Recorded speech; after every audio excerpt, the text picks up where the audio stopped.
Welcome to today's lecture. So in our lecture notes, we are today working through section 10.3 about Lagrange multipliers from real closed fields. That's a rather technical section. So let's start. So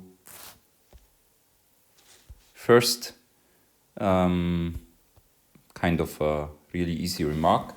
So if u and x are in R to the n, and so let me draw a picture. So we have here u, you have here x, we are in R to the n. And you have v is x minus u. So if you want to see it as a vector, it's this thing here. And so this is v. And yes, so it's the direction, if you want, that points to the direction of x when you are in u. And suppose that x is not u, so v is not a zero vector. When now if you have a polynomial which is quasi-concave at u and vanishes at u, so you remember that and you suppose that this polynomial is non-negative on the line segment between u and x. Okay, so it's 0 here, and it's non-negative on this line segment, and it's quasi-concave at u, right? When if you remember what quasi-concave, when you will know that the set where g is non-negative, the set where g is non-negative locally around u must look like something like this, right? Yes, but doesn't matter. Let's just take the formal definition of quasi-concave. That means whenever you have a vector which is orthogonal to the gradient of g at u, and is not a zero vector, when the Hessian, if you multiply the vector from the left, the transpose of a vector from the left and the vector itself from the right to the Hessian of g at u, when you get something negative, right? Okay, so yes, so what I claim is that the gradient of g at u transposed v is positive. You know, that's actually the directional derivative of g at u in direction v, and this is almost a triviality that this is non-negative. Now, if it were 0, then the Hessian of g at u when the second directional derivative of g at u in direction v would have to be negative, and then, you know, it couldn't be non-negative here, right? When it would be strictly negative here. Yeah, so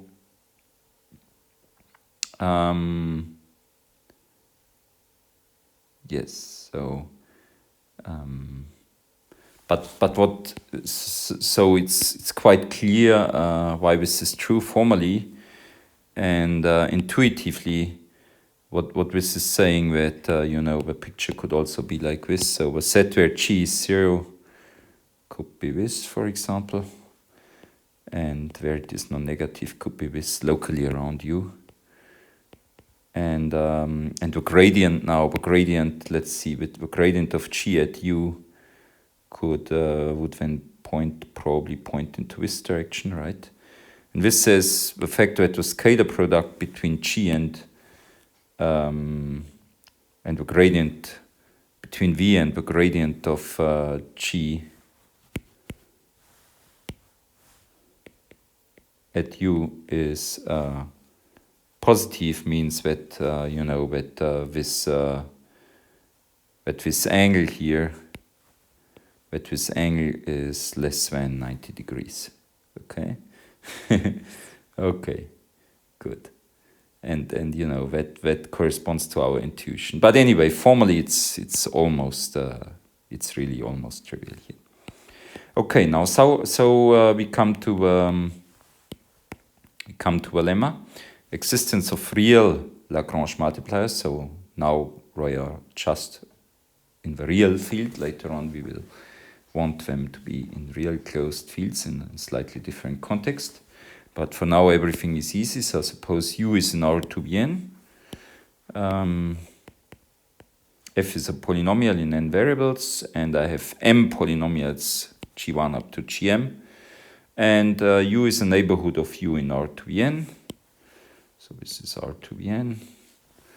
I have this neighborhood. U, right? And such that U intersected S of G is convex. So I have these GIs. So yeah, so and it's not it's convex and not a singleton. So so maybe this set where the GIs are, so S of G locally around U might look something like, this, right? Like this black set here, together with the green and the red thing here. So the GIs should be quasi-concave at U. And so we have somehow, this is really curved right here. And F is non-negative on U intersected S of G, right? So I have the F, a set where F is so F, so F could be, I don't know, this could be the set where, maybe I should use a different color. Maybe yellow. So this could be the set where F is non-negative, right?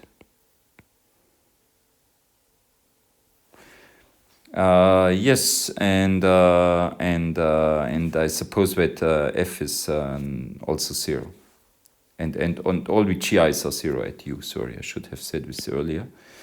And now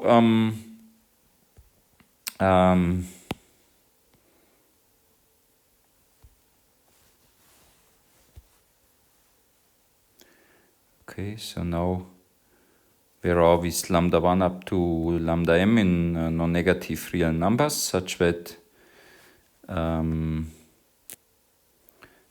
gradient of f at u is sum from I equal 1 to m lambda I gradient gi at u, right?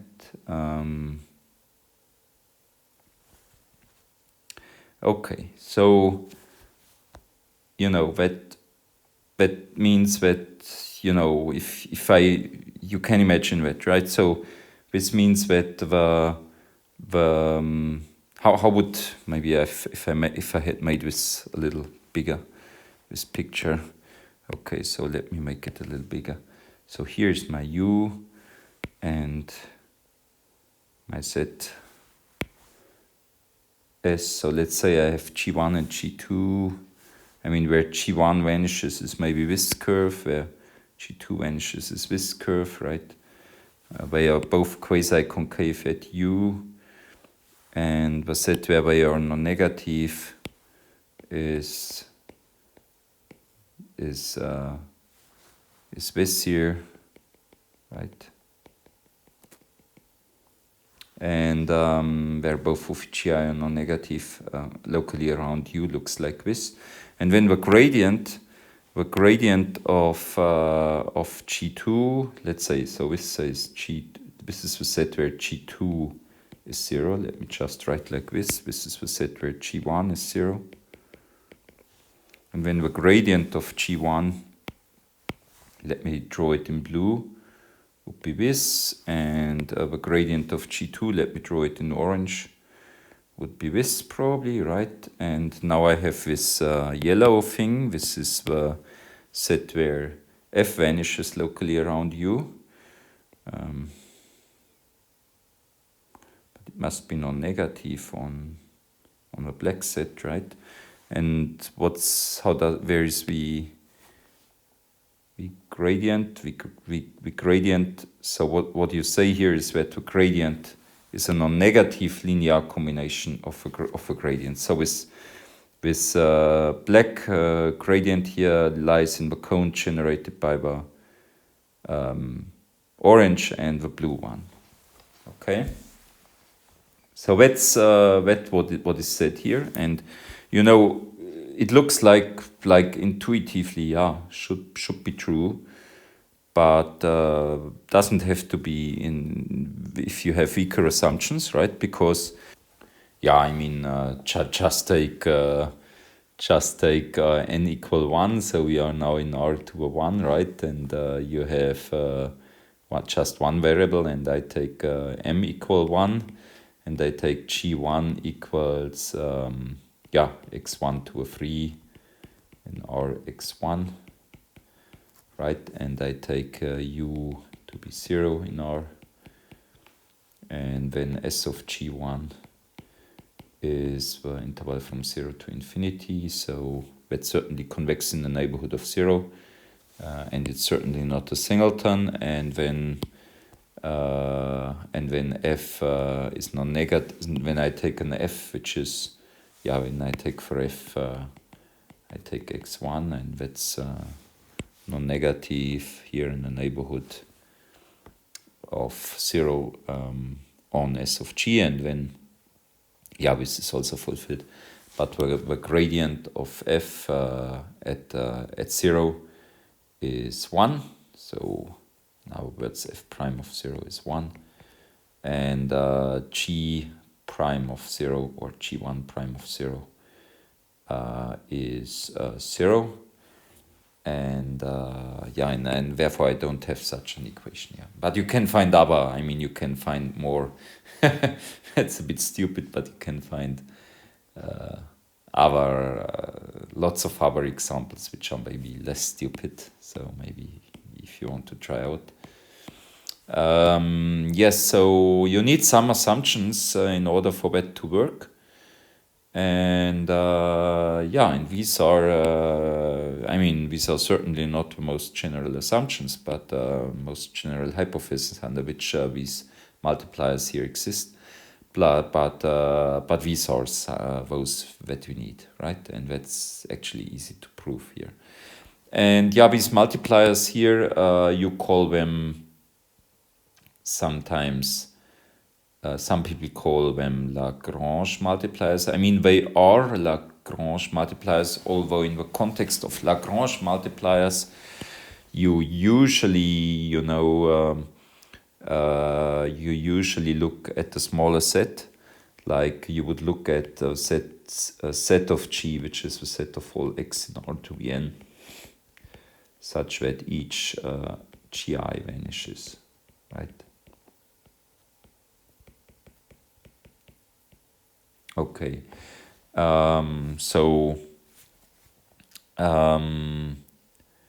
yes, and then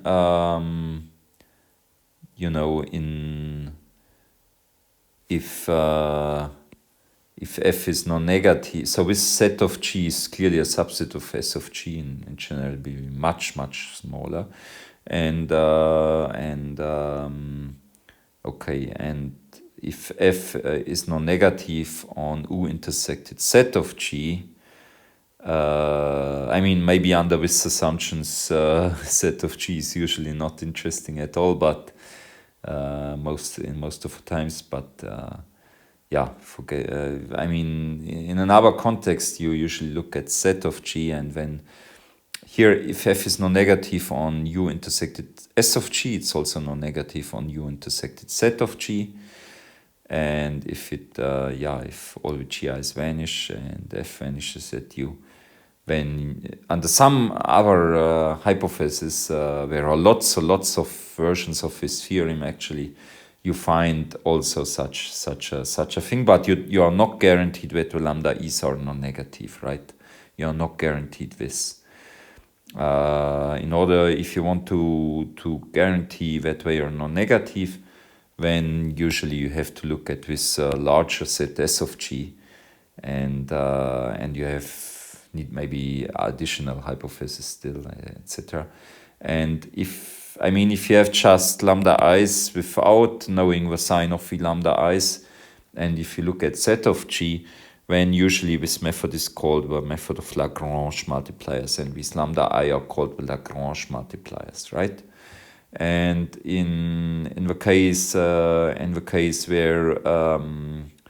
where you want the lambda i's to be non-negative, you usually look at this set S of G, and then the multiplier, and then under some hypothesis, there are also lots of versions of this theorem with different hypotheses.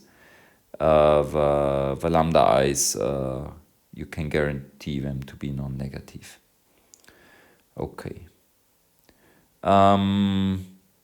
Maybe I should also say that's actually a nice exercise. If f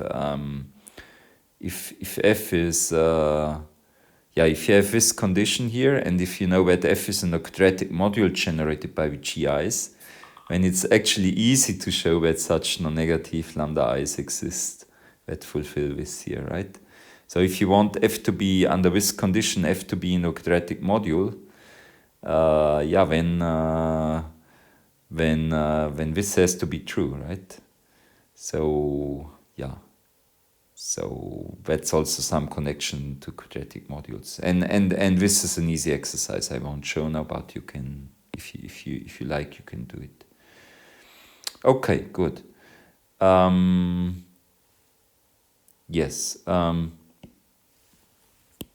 So let's look at a proof. Proof is actually now quite easy.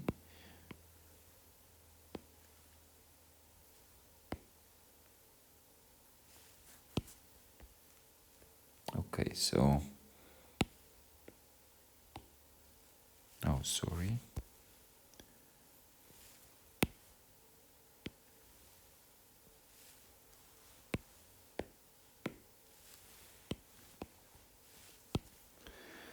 Okay.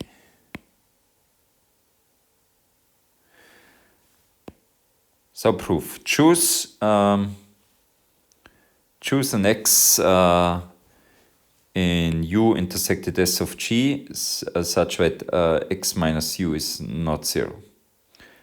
Okay, so in other words, choose an x in U intersected S of G that is not x. And here, I've supposed that U intersected S of G is not a singleton, so that's possible. So I have now this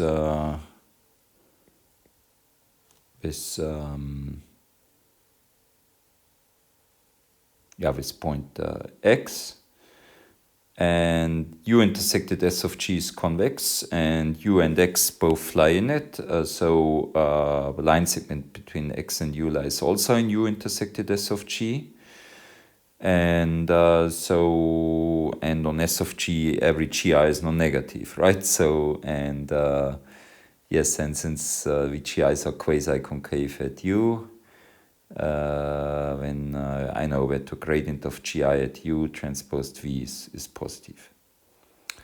Yes, okay. So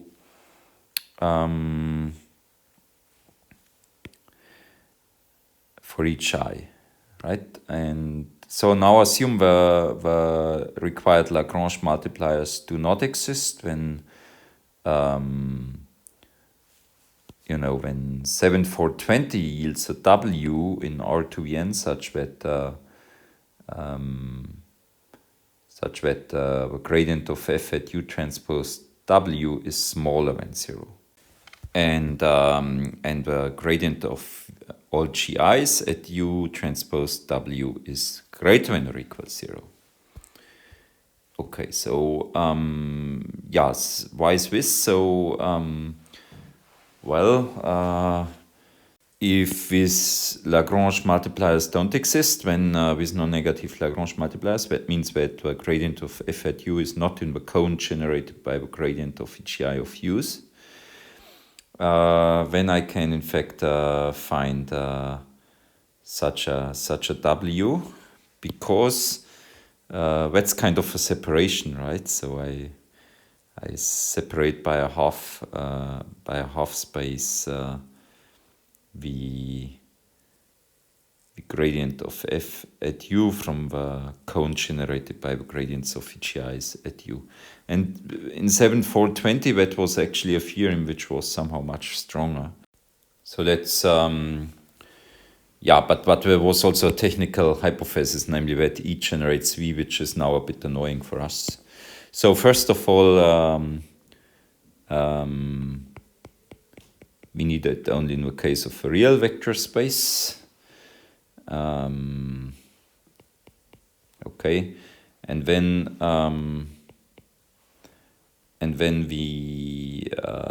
we can weaken A and B a little bit. So I drop the statement that X is a non-negative linear combination of elements of E. I drop the statement that V should form a basis of V, these elements of which X is a non-negative linear combination. I drop this. And here in B, I drop that I want this linearly independent set F with certain properties. Now it's of course still true that A or B holds, because I have only weakened A and B, and it's also still true that exactly one of these conditions holds, because still it's not possible that both hold, because if X is a non-negative linear combination of elements of E, and L of E L maps E into the non-negative numbers, when L would map X also to the non-negative real numbers, right? So okay, so this is still true, and then now also I have here another notation. Now I could write that X is in the cone of E simply, right? X is in the cone of E. Okay. And now there is still something annoying, as I said, that I suppose here that this set E is generates V, right? I mean, I can pass over from E to the linear subspace of V generated by E, right? So the only problem is that I have assumed here that X is in V, right? Okay, there are actually more than one problem. Okay, so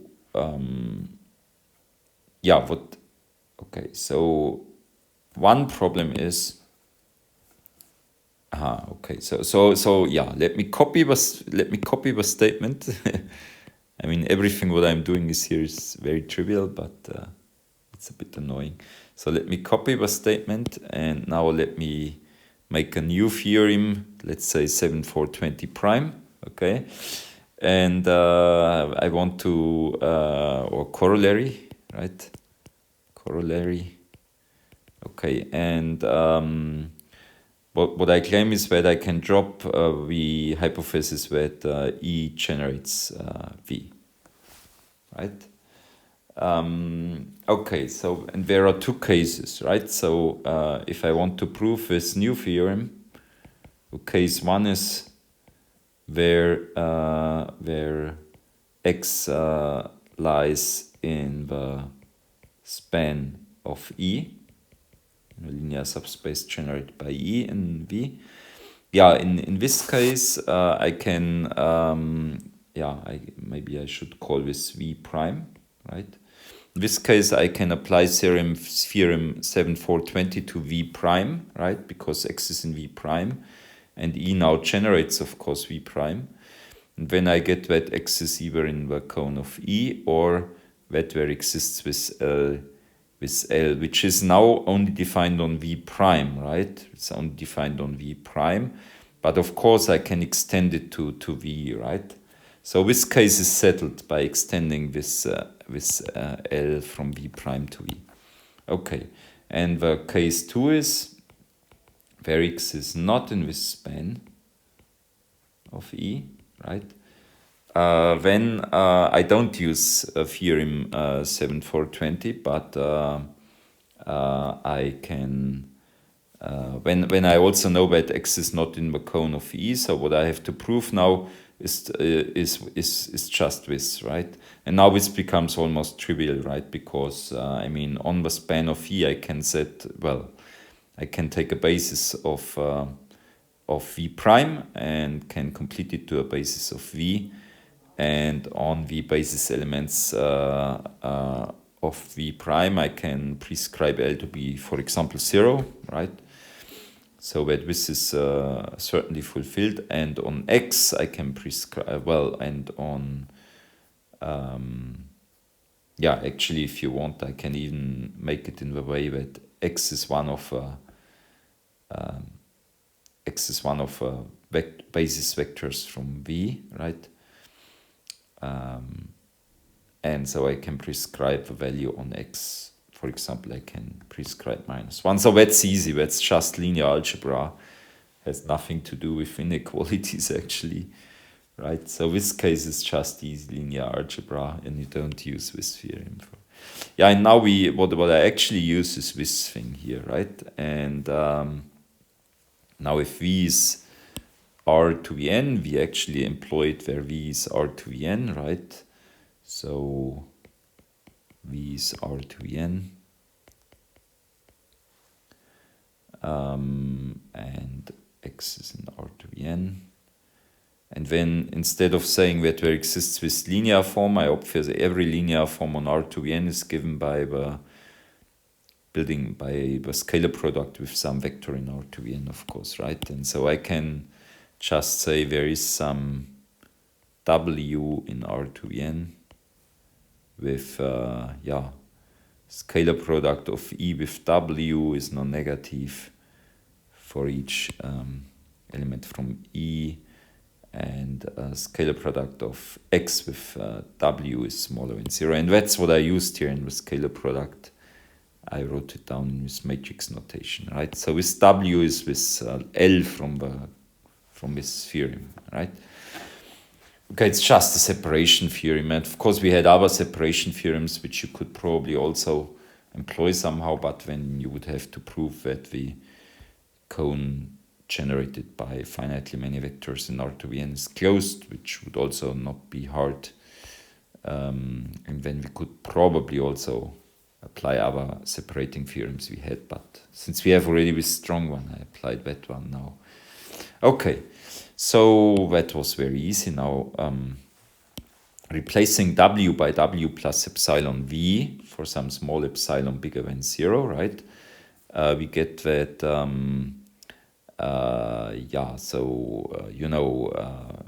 mean, the thing is that scalar product of a gradient of Gi of U and V is positive, right?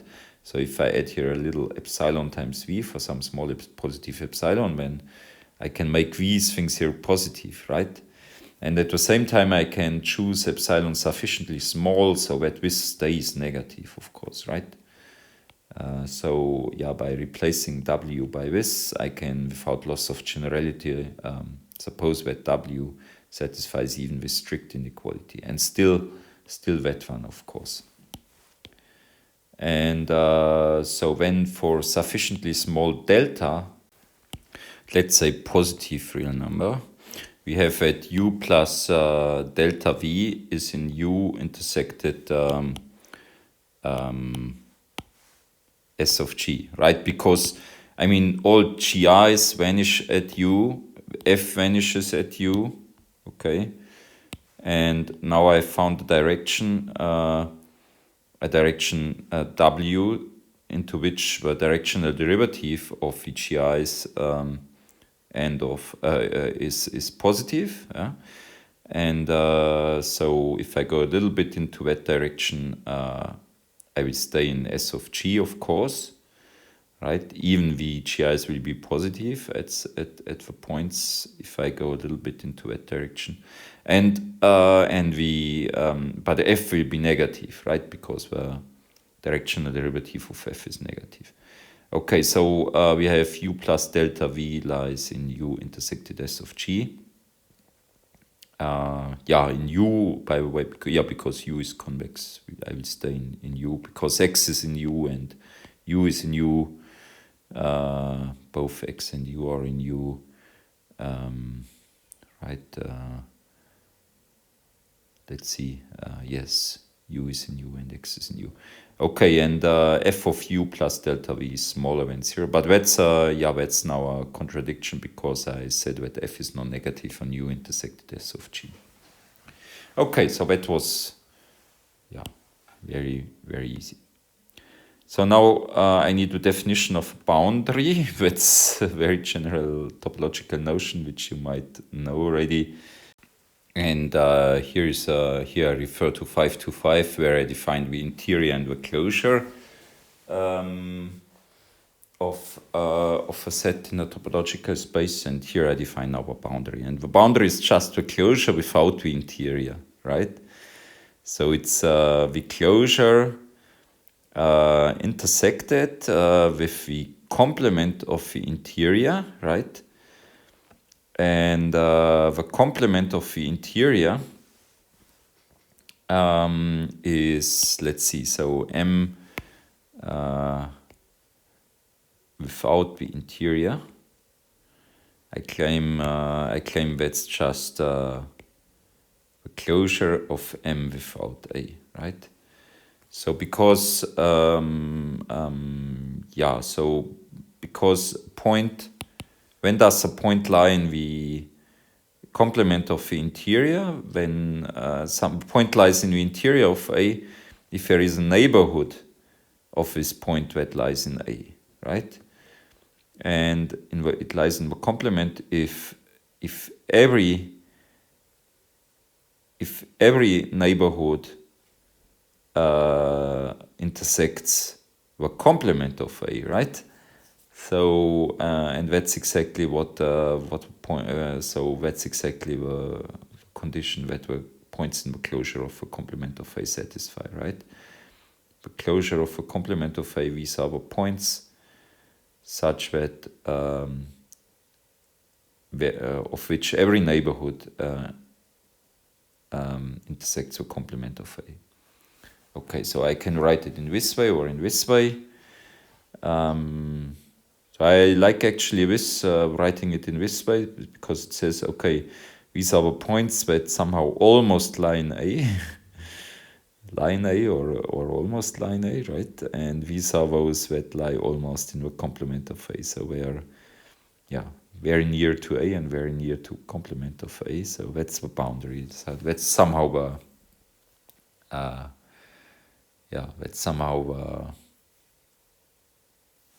So this definition shows actually that you can exchange the roles of A and the complement of A, right? So it's somehow how could I call it, dividing line between A and its complement, right? Okay, so that's the boundary of A. Okay, so and the convex boundary, now come to the convex boundary. So that's absolutely standard notion. Now this is a notion which you don't find in many articles, but there are some articles where you find it. So that's the convex boundary of a subset of R2n. And that's just, you take S and you intersect it with a boundary of its convex hull. Okay, so maybe we should make an example here. So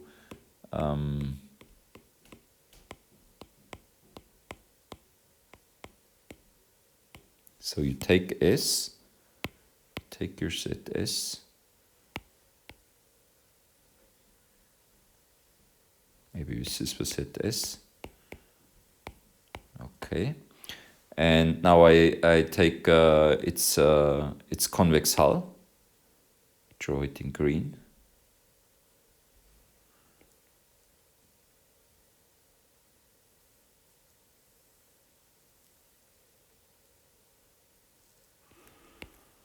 Okay, and I take the boundary of convex hull.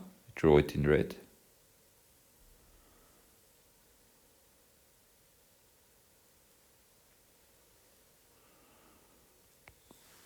Okay, so it's a boundary of a convex hull. The green thing was the convex hull, and the blue thing was S, right? And now I intersect the blue thing with the red thing. So what I get is the violet thing here.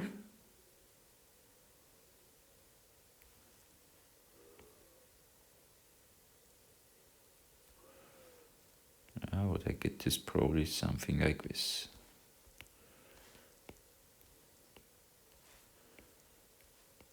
So that's the convex boundary. And there is a nice characterization of a convex boundary. So it's, well, okay, first a trivial one before we come to a nice one. So it's a set of all x in S that are, that are in the that are at the same time in the closure of convex hull of S and in the closure of a complement of a convex hull, right? But I mean, being in the closure of a convex hull of S is trivial for points which are already in S, right? So it's just a set of the set of all points in S that are in the closure of a complement of convex hull of S. So it's a set of all points x in S, such that every neighborhood of this point intersects the complement of a convex hull of S. That means the neighborhood is not entirely contained in the convex hull of S. Right? It's just an easy consequence from this definition of a boundary and from this definition of a convex boundary that you get this.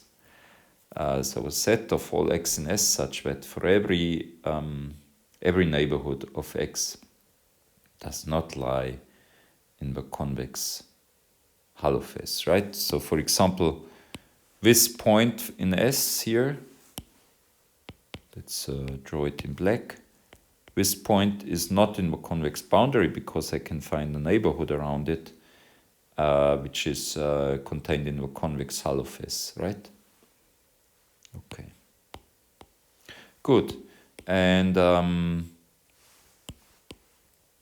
we say that S has non-empty interior near its convex boundary if a convex boundary of S is contained in the closure of the interior of S. Okay, so let's see if in our example that would be the case. So the interior of S, is this shaded area here, right? So, and the condition is that, and if I take its closure here in my example, that would be again the blue thing, right?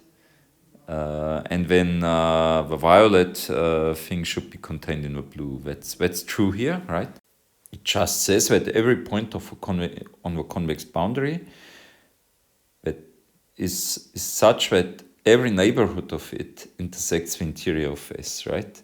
I think that motivates that S has non-empty interior near its convex boundary. Okay, so yeah, and of course it's easy to find counterexamples. So just take something lower dimensional, like take S to be such a line segment in the plane, right? And then its convex hull is again this line segment, and then you take the boundary. It's the closure of the line segment intersected with the closure of its complement. So it's again this line segment. That's the boundary of a convex hull of S, and if this is S, right? And yes, and so convex boundary is in fact again this thing here, and but the interior of S is empty, and so its closure is also empty, and so the condition would be that this line segment lies in the empty set, which is not true, right? But yeah, that's kind of not very, yeah, it's kind of a bit of a pathological example, but there are other other examples, right?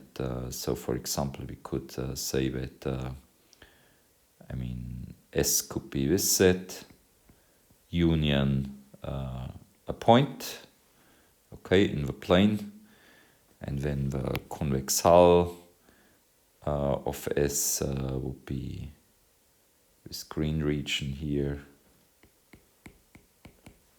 and the convex boundary and the boundary of a convex hull, the boundary of a convex hull would be this red thing here. And now if I intersect this with S, when I get to a convex boundary, so it is this point and this segment on the circle, something like this, right?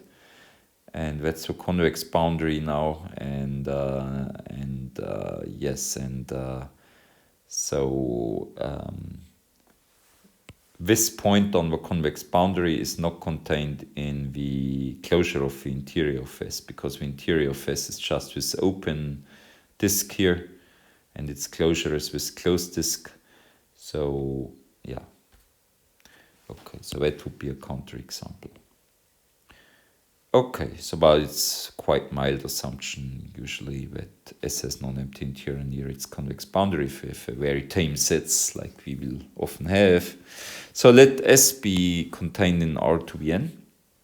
Now there is this really nice characterization of a convex boundary using linear forms on R to the n. So convex boundary of S is the set of all u in S, right, such that there exists a linear form, non-zero linear form on phi on R to the n, such that u minimizes this linear form among all points of S, right? So you can imagine you take you the gradient of this linear form, you can draw it by drawing an arrow. So that's the direction where the values of the linear form grows. Let me maybe take the color orange because, yeah, so kind of an orange. Okay, so this is the direction where the linear form grows, and if I maybe this one. And if, so I want now that u is a minimizer, I mean, could also do with maximizer, but I wanted that u is a minimizer of phi on x, right? So when maybe let's, okay, so when maybe this is minus the gradient if you want. So when, so that's the direction where phi decreases, direction of deepest descent or something. Okay, so when this point here would be in the convex boundary, now if I take another direction, then I get perhaps this point. If I take still another direction, then I get perhaps this point, right? And then if I take another direction, I get this point. Yeah, so this is intuitively quite clear, right? So, but of course we should prove it, right? Because a picture is not really proof. So let us prove it. So for one direction, let u in S and phi a linear form, non-zero linear form on R to the n, such that u is a minimizer of this linear form on S. When even we have that for all x in the convex hull of S, we have phi of u is less than or equal phi of x, of course, right? That's very easy to show because phi is linear. When we choose v in R to the n such that phi of v is bigger than 0, that's possible because phi is not a zero linear form, so it must have must assume some non-zero value somewhere, and by exchanging the point by minus this point, you can always attain that this value is positive. Okay, so when phi of u minus epsilon v is less than phi of u for each positive epsilon, right? Because clear, right? Because I'm just subtracting epsilon times something positive here, and hence u minus epsilon v is not in the convex hull of S, and for each epsilon for each positive epsilon, and so it follows that no neighborhood of u is contained in the convex hull of S, right? Because every neighborhood of u, of course, contains some element of the form u minus epsilon times v for some positive epsilon. Okay, and so u is in the convex boundary of S, right? Because, no neighborhood of u or of x is contained in the convex hull of S. Okay, so, right? Okay, so for the other direction, this is a bit harder. So if a dimension of a convex hull of S is smaller than n, so if a convex hull of S is not full dimensional, so confer 747, so we had defined what dimension of a convex set as the dimension of its affine hull, right? And yes, when we have that the boundary of a convex hull of S is equal to the closure of a convex hull of S. Why is this? Let's look at the definition of a boundary. It's the boundary of a convex hull of S is the closure of a convex hull of S minus its interior, but the interior is empty, of course, right? Because even the interior of the affine hull of S is empty, right? Because it's an affine subspace which is lower dimensional. So we have so boundaries the closure of a convex hull of S, and the convex boundary therefore is the boundary of a convex hull of S is the closure of a convex hull of S, and the convex boundary of S therefore is just this, right? Because this, you can forget about the intersection with this closure of a convex hull of S. So S intersected the closure of a convex hull of S is S. So therefore convex boundary of S is S, of course. And now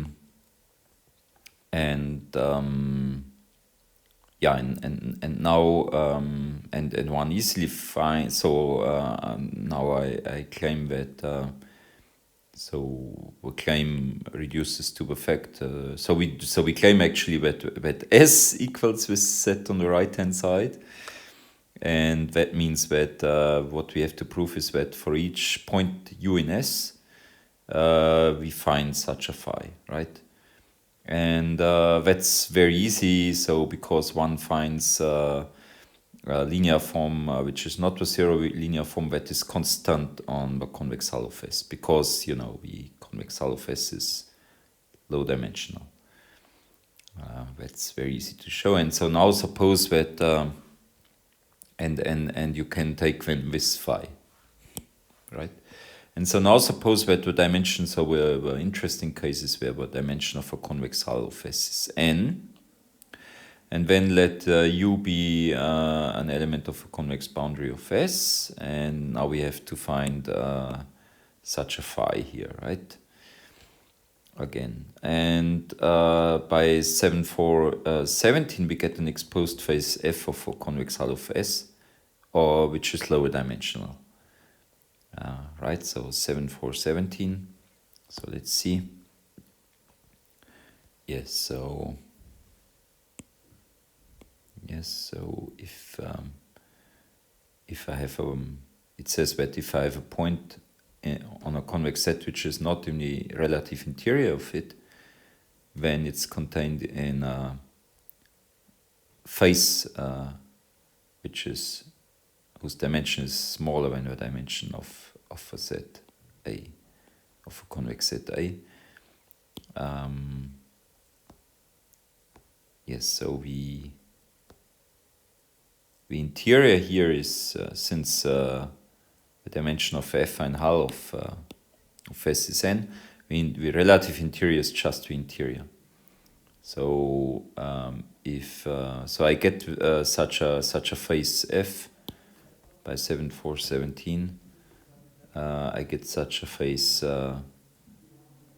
such an exposed face, if u does not lie in the relative interior, in the interior, which is the interior. So yeah, but by definition of a convex boundary,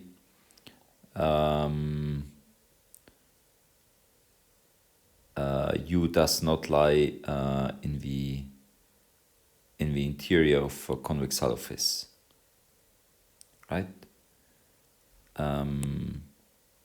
Because it lies in the boundary of a convex hull of S, so it doesn't lie in the interior of a convex hull of S. So that's okay. So when we choose, so since this is exposed, there is a linear map phi, such that f is the set of minimizers of this linear map on the convex hull of S, right?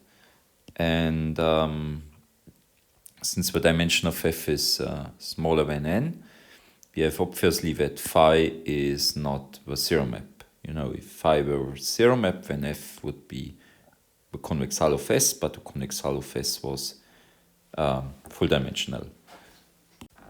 So phi is not the zero map, and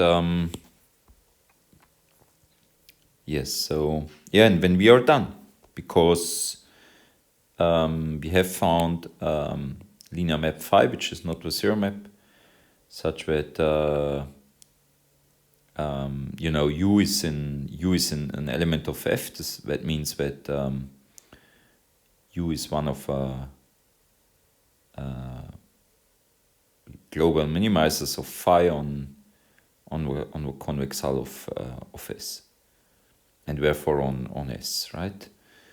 Okay, so we have, yes, so that's okay. I must say something. I think I forgot that this here, I never defined what is quasi-concave at a point. I've only defined strictly quasi-concave, and that's what I meant actually here. Okay, so sorry for that. That has to be, just came to my mind, my mind, so I have to correct this in the lecture notes. Okay.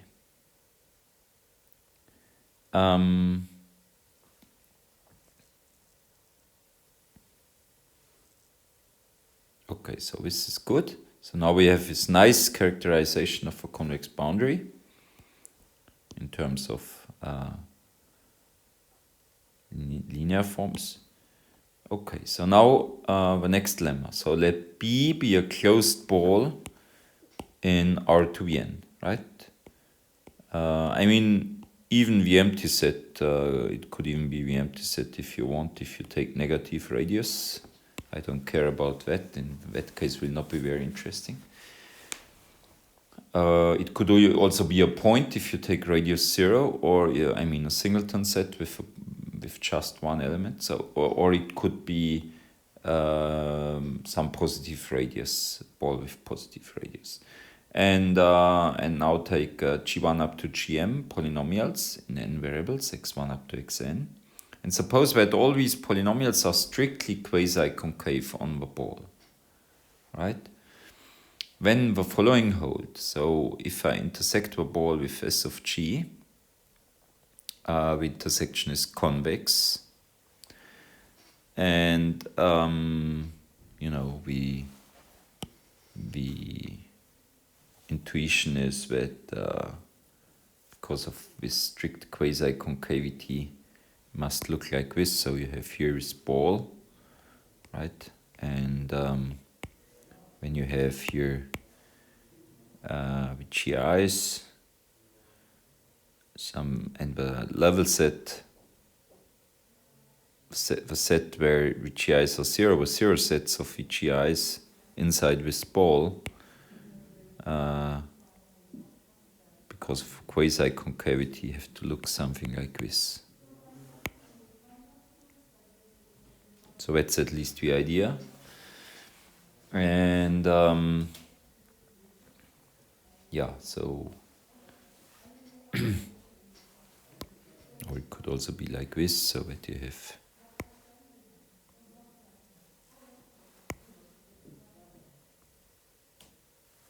so in the shaded area here, let's use yellow color. That would then be S of G intersected a ball. Something like this, right? Okay, good. So so that's one statement, and the other statement is every linear form, non-zero linear form. I see a linear form this time as a polynomial, just a polynomial, a linear polynomial without constant coefficient, has at most one minimizer on S. Okay. And so there is no particular reason why I see this as a polynomial. It's better for later purposes here. And yes, so you can, I think you can easily imagine that, right? So if you take here a direction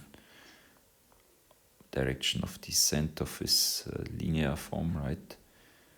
You can easily imagine that because, so in this case it would be this one, right? And if I take another direction, maybe then it will be this one. And if I take still another direction, then maybe it would be this one. Okay. So it has at most one minimizer on S. Doesn't have to have one because yes. So yes. So because B could be empty, right? For example, or S of G could be empty. That's why I write there is at most one minimizer. I mean, if B intersected S of G is not empty, then it's closed and it's when therefore compact, and when there is exactly one minimizer, right? So, but I don't know whether B of B intersected S of G is empty, so I just write it has at most one minimizer. And now let U be a minimizer of such a linear form on S, non-zero linear form, and set I to be the set of all constraints which are active, if you want. So we have this S of G is defined by these inequalities Gi greater than or equal 0, and I take those indices I such that Gi is active at U, so that means Gi of U is 0. And if you take just these active ones, so for example here the blue one would be active, here the violet one would be active, and here the green one would be active. In this point the violet and the green one would be active, right? Now if you take, if U is, now I suppose, or I claim that, so if you take all things which are active, and U is also a minimizer of F on S prime, which is defined in the same way as S of G, or in the same way as B intersected S of G, but now I take just the active GIs, right? So as an example, if my point U lies here, then only the green inequality and the violet one are active, and then I forget about the blue one, right? So instead of this yellowish of this region shade in yellow, I take now the region shaded here, right? And I claim that, and you claim that it's still, that U is still a minimizer, right? So because the direction of deepest descent of this linear form could, for example, be this, right? And it's still true that I can easily imagine that it's still true that even on this region, U is a minimizer of this linear form on B intersected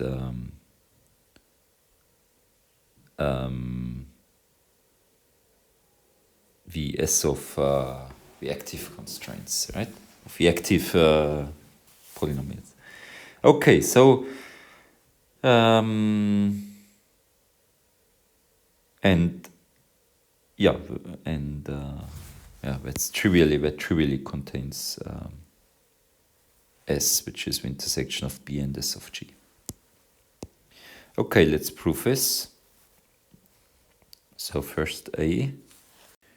So suppose X and Y are in S, and I show that the line segment between X and Y is again a subset of S. And without loss of generality, X is not equal to Y. And and I take an I in 1 to M, and the line segment between X and Y is certainly a subset of B because the ball is convex, right? But the question is if it is again a subset of S of G. And for that I have to show that the GI is non-negative on the whole line segment. And for that I define this univariate polynomial in the variable t, GI of tx plus 1 minus ty, right? And if I can prove that this univariate polynomial is non-negative on the unit interval, when I'm done, right? And I call this f. Okay, and it attains certainly a minimum a on the unit interval, because this is a compact interval, right? And so we have to show that this minimum value on the unit interval is non-negative. And we know that f of 0 is gi of y, and f of 1 is gi of x. And these are non-negative because each gi is, of course, non-negative on x and y. So it's enough to show that this minimum is not attained in the interior of the unit interval, right? Because when we are done. So assume it is when since this point is in the interior, when the derivative of f in t has to be 0. It's high school mathematics, right? And so, but what is this? This is the directional derivative of gi in Z, where Z is tx plus 1 minus ty. In direction v, where v is x minus y, right? At least up to some constant, up to some non-zero constant, it is like this. And then so this is 0, and so in other words, v is a non-zero vector that is orthogonal to the gradient of gi at z. Now, since z is MB, and you know gi is strictly quasi-concave on B, so gi is in particular strictly quasi-concave at z. And it follows that V transpose Hessian of gi at z V is smaller than 0. So that means then that the directional derivative of f at t, that the directional derivative of gi at z in direction v is smaller than 0. And this means that the second derivative of f at t is smaller than 0. That would mean that that the first derivative is 0, the second derivative is negative. So that's again high school mathematics when f is smaller than a on a neighborhood of t, which is not possible because we assumed that a is a minimum of f on the unit interval. Okay. Now, second, so part B. I claim that every linear form, every non-zero linear form has at most one minimizer on S. So suppose x and y are minimizers of a linear form f, non-zero f on f. When x and y are in the convex boundary of S by 10, 3, 5, right? This was with characterization of a convex boundary. And since f is linear, it is it is constant on the affine hull of x and y, right? I mean, if x equal y, when this is just a singleton, but if f is not equal y, you know, yeah. So when this is a straight line, and a linear function on a straight line must be can only be cannot have two global minimizers, right? So except if it is constant. So when it is constant, and hence even the and if I the convex hull of x and y, so the line segment between x and y,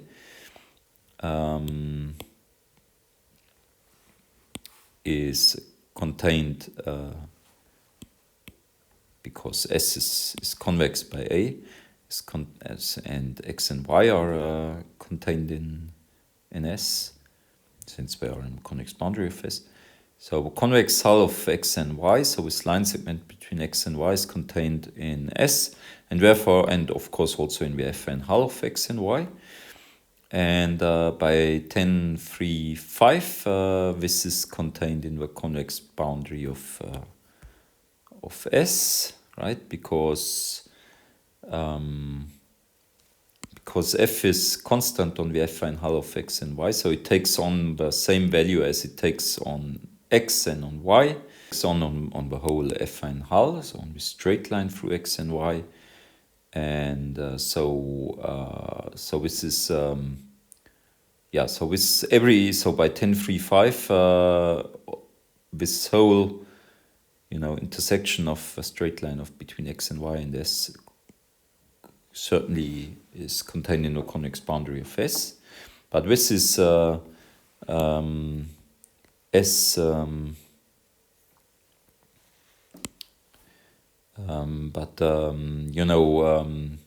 The convex boundary is the intersection of S with the boundary of a convex hull of S, but S is convex by A, so it's just S intersected the boundary of S, and so it's S intersected the closure of S without the interior of S, and since S is closed, this is just I can replace the closure of S here by S, and yes, and when there's just the S without the interior of S, and that's the boundary of S.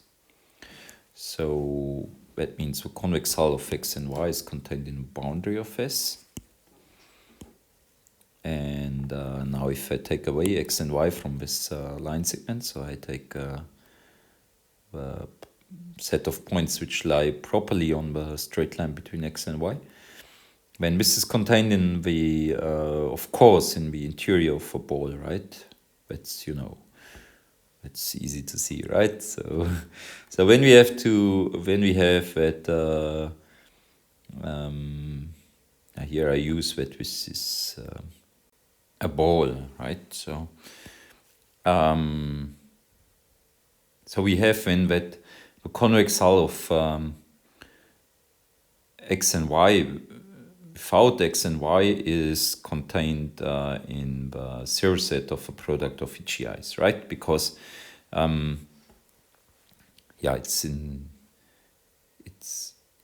if it were not, then it's contained in S, right? So the GIs are non-negative on this set, and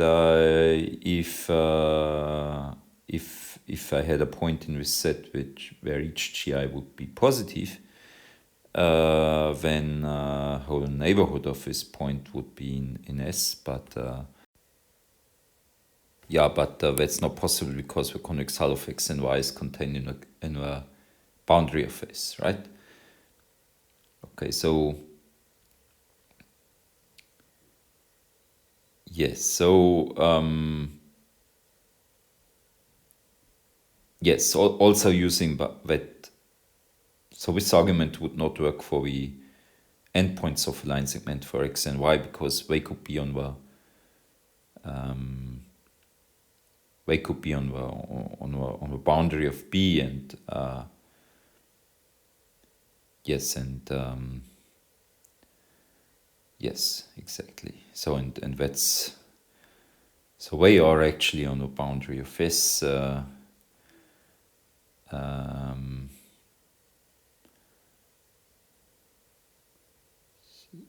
So for them there is no neighborhood even contained in the ball. So yeah, but this, if I take them out of this set, then this is certainly true.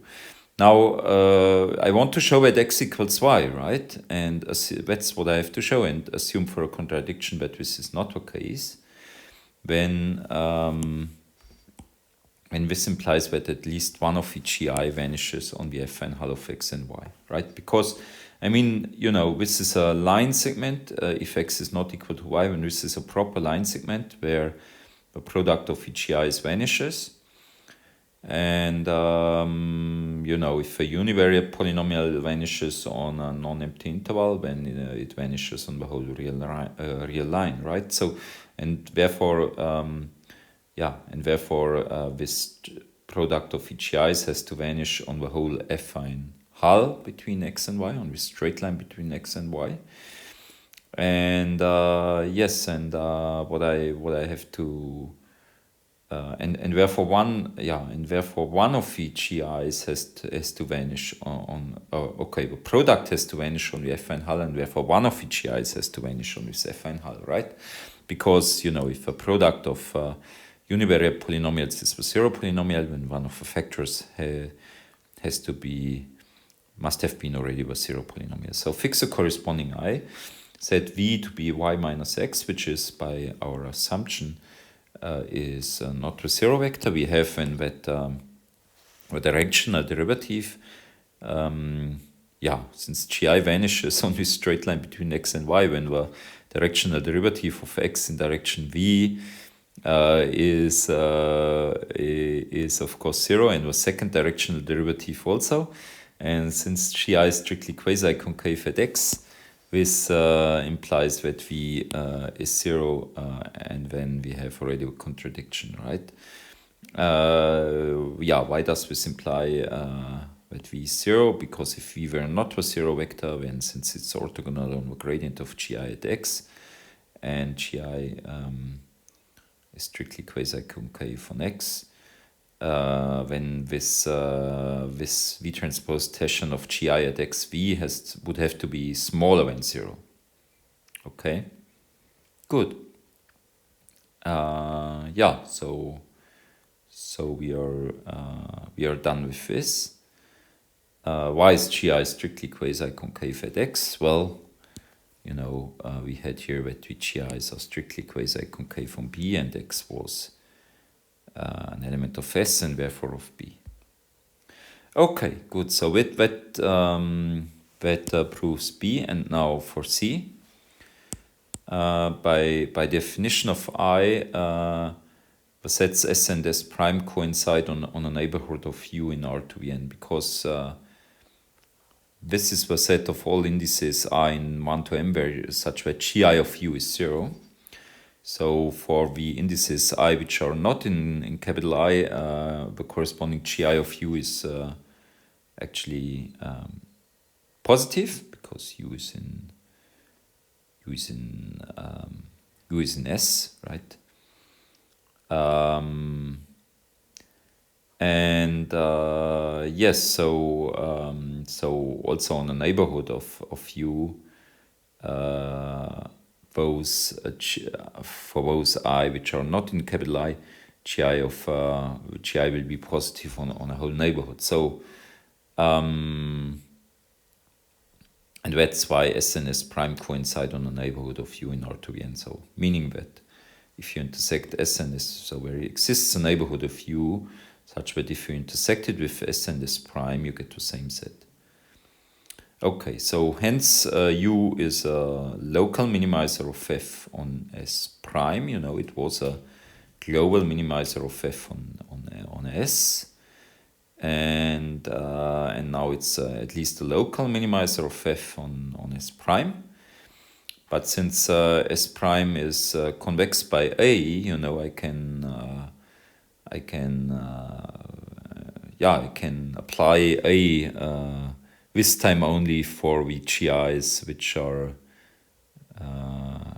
such that I lies in capital I, right? So I apply it in this slightly different context. So I know from A that S prime is convex. So and since S prime is convex by A and F is linear, U is also a global minimizer of F on S prime. So if a linear polynomial has a minimizer, a local minimizer on a convex set, then this is of course also a global minimizer. Easy to show, right? Okay.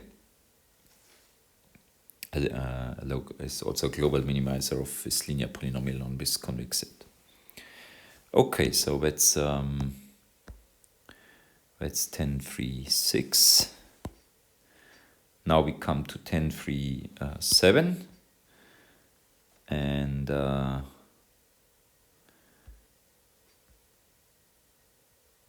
okay, so now it gets more complicated. Now we go away from real numbers and head towards real closed fields. So that's the next lemma. So okay.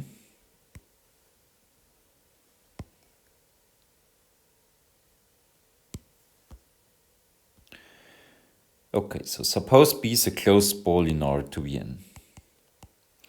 And I have again m polynomials, g1 up to gm. And I suppose again that we are strictly quasi-concave on that ball, and that I look again at S, the intersection of a ball with S of G, and that this has again non-empty interior. And yeah, so I mean basically the picture is more or less like before, right? I have a ball and some GIs which are quasi-concave on the ball. Define some set here, right? So for example this blue set here. Intersect, so I take its intersection with a ball. So this is my set, and I suppose this has non-empty interior. And now I look at linear forms defined over a real closed extension field R of R, right? It might be non-Archimedean, of course, and so I have perhaps these infinitesimals in this real closed field. And of course this is a bit hard to draw, but suppose now that what I've drawn is not R to n, not the reals to n, but actually R to n, where R is this real closed extension field, right? And then such linear form, yeah, take its direction of descent here, and this, you know, this can be infinitesimally adjusted somehow, right? So you have this very fine, yeah, you can,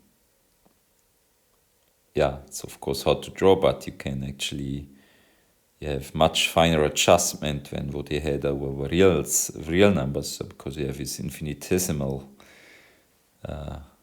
directions.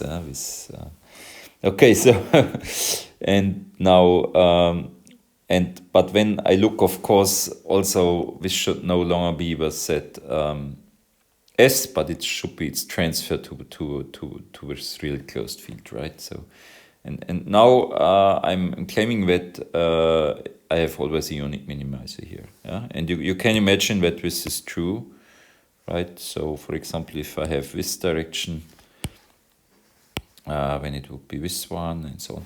But you have to be very careful with pictures, of course, right? Because we are now working over a real closed field. So, wow. Okay. So anyway, now for every real closed extension field R of R and all linear forms F, but it's not a zero linear form because the norm of its gradient should be 1. So that's the 2 norm, which I have also defined in 6.1.10 in R2n, where R is a real closed field. Okay, here it's just this norm, and you know the gradient of f. Gradient of f is actually, since f is linear, the gradient of f is in R2n. It doesn't depend on the point where you take a gradient, right? Okay, so it's just a vector in R2n, where no variable anymore involved. So it's not a zero linear form because of this kind of normalization condition. And now I'll take a U in the open ball, but actually in its transfer here to a real closed field, which minimizes F on this, which minimizes F on S.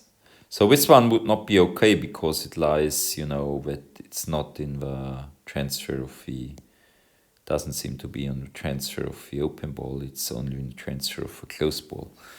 So, yes, so, but, if I take another direction, like if I take this direction, then maybe I get this point, and that one would be okay, right? So I don't look at such points, I don't look at this point, I don't look at that one, I look at this one, right? It should be in the interior. For every U in the transferred open ball, which minimizes F on the transferred S, there are multipliers lambda 1 up to lambda m, non-negative over a real closed field, finite, right? So in curly O of R, such that the sum of these multipliers, they are non-negative, so the sum will be non-negative, but I want that it's not infinitesimal, right? So they are not too large because they are finite, but their sum at least is not too small, it's not infinitesimal, such that f minus f of u minus the sum of the lambda I g I and its gradient vanish at u. Okay, so the gradient of this is actually just this is just constant, so the gradient of this is the gradient of f minus sum of the lambda I of the gradient of the gi. So that's a kind of Lagrange multiplier condition, right? So and at u this thing vanishes, right? Because so maybe we should in order to understand it better, we should write down what it means that this vanishes at u and that its gradient vanishes at u. Right? First of all, what does it mean that this vanishes at u? This means that f of u minus f of u minus sum of the I equal 1 to m lambda I gi of u is 0, right? And so this means that the sum of the lambda from I equal 1 to m lambda I gi of u is 0. Now we know that the gi of u are non-negative because u is an element of the transfer of S, and therefore in the transfer of S of G, right? And therefore gi of u are non-negative. So gi of u are non-negative, and whenever some gi of u is 0, then the corresponding lambda I, whenever some gi of u is positive, then the corresponding lambda I has to be 0, right? So we So actually we lambda i's that are non-zero are only those that correspond to active constraints, that correspond to gi's where gi of u is 0. Constraints which are active at u. Okay, so in fact here I have therefore only a sum over the active. I could introduce this set I of I and I where gi of u is 0. And I could just sum here over those I. Yeah?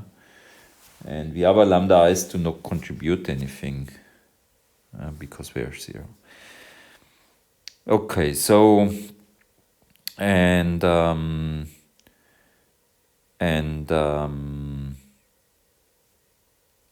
what does it mean that the gradient vanishes? So that's the gradient of f minus the sum of the I and I lambda I gradient gi at u is 0, right? So this is equal. So all that reminds now very much the thing with Lagrange multipliers, right? If you see this here, right? Okay, so that's now I think we understand that a little better. Right? So that's why we say these are Lagrange multipliers also. And now, okay, let's prove these things. Consider a class of all real closed extension fields R of R such that all linear forms from Rx except to 0 form have a unique minimizer on this transfer of S. By real quantified elimination, this is easily seen to be a 0 area R semi-algebraic class. By 185, this class is either empty or consists of all real closed extension fields of R. Hence, it suffices to prove a statement in a case where R is the reals. But when the unicity part follows from lemma 10.3.6b, and right from this, and the existence part from it's almost trivial for 7.1.19 by compactness, right? If you have a non-empty compact set,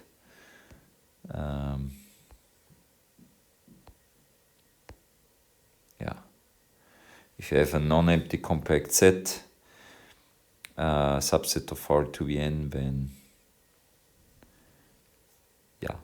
of course every linear polynomial or every polynomial takes on a minimum on it. Okay. Or any continuous function takes on a minimum on it. Okay, so yes, so that's it. So that's follows by playing back everything to the real numbers. So now we want to prove B. Okay. Now for B, let R be a real closed field extension of real numbers. F a linear form in n variables x1 up to xn over R, such that the norm of its gradient, the two norm of its gradient is 1, right? In particular, the gradient of f is not 0, so that means just that f is not 0 actually, right? Because the gradient of f, that's just the vector of coefficients of f, right? And u be, let u be in the transfer from the real numbers to a real closed field R of the open ball, right, of interior of B, of a ball B. Let this be a minimizer of f on the transfer of S intersected the open ball. Okay, here I wrote on the transfer of S, right? Which seems, at least seems stronger. Don't even want to think about if it's really stronger in this special situation, right? So here, it's not the same. I mean, here I say it's a minimizer on a bigger set. Minimizes f on a bigger set, namely S intersected S of G intersected B. And but I want that U lies not on the sphere, on the transferred sphere, right? So the picture is as follows. So you have here the ball, and when you have S defined by these quasi-concave polynomials, so your set S might look like this.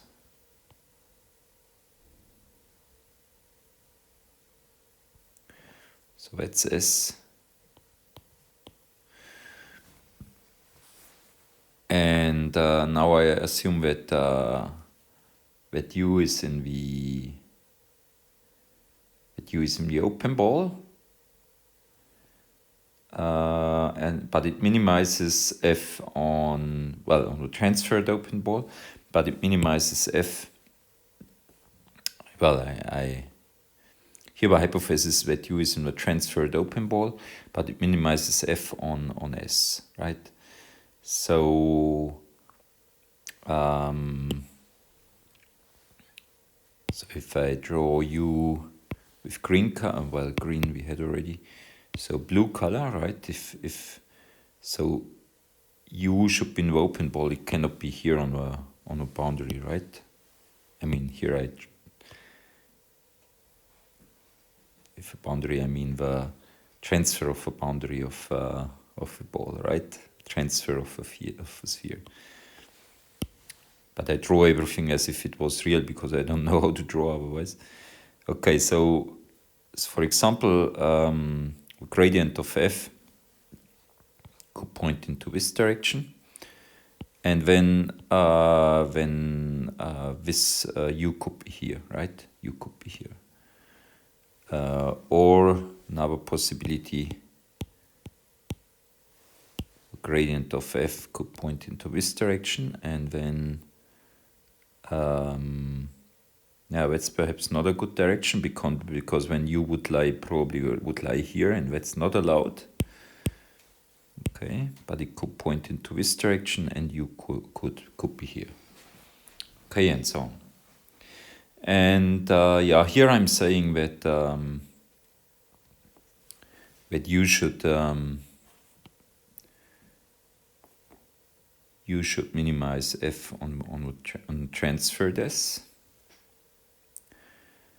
Here I say now differently. I say that U should still be in the transferred open ball, but it should minimize. Here I require only f. Here I have a weaker assumption, a weaker hypothesis that f is, or a priori weaker hypothesis that f minimizes. That U is a minimizer of f on transfer of S intersected the open ball, right?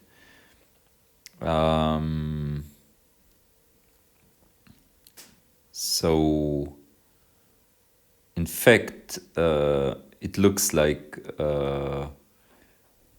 it is the same, right? But I don't even want to think about it, right? So a priori, from logical standpoint, of course, this is if U is in the transfer of open ball is a minimizer of f on S intersected the open ball, when it's also a minimizer of f on S, right? So it's certainly okay if I work with this weaker hypothesis, and if it is really weaker or not, I don't even want to think about it now. So why do I do this? Well, it's I just will need this, right? And why don't I write when here S intersected the open ball? Because when we apply, why don't I write here S intersected the open ball instead of S? Well, I could, but if you apply lemma right later on, that's good enough. And yeah, and it's just a lemma, and I want to keep it simple. And here in the proof, I wanted to show what I really need. And yeah, and whether it's the same or not, I don't even want to think about it. Okay, now set I to be the set of indices such that the ith constraint is active, so the ith inequality is active at u. That means it's fulfilled with equality. Right, so in this case, if u is here, then this would be the green constraint would be active, right? And if it's here, then the green and the black one would be active, right? And when I define the set S prime, which is defined as S, but just by the active constraints. Okay, so in our example, so if u is here, when the S prime would be this, right? That would be the S prime. But if u is here, then S prime would be the same as S, right? Okay, and yes, so everything okay up to now, I guess. So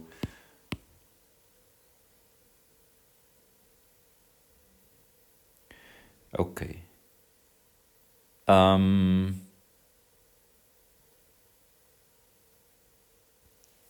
Yes. So the question, so the idea why I pass over to just the active constraints is that I want somehow to use the Lagrange multiplier method, right? And here in the Lagrange multiplier method, we supposed that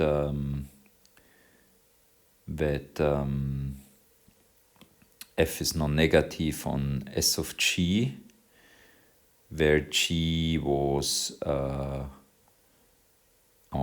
in the neighborhood of little u, right, of small u, where g was only active constraints, right, where all inequalities gi were active at u. And if I want to apply this, I need to look only at the active constraints. I mean, another problem is that these are real numbers, but that we will resolve by Tarski transfer and so on.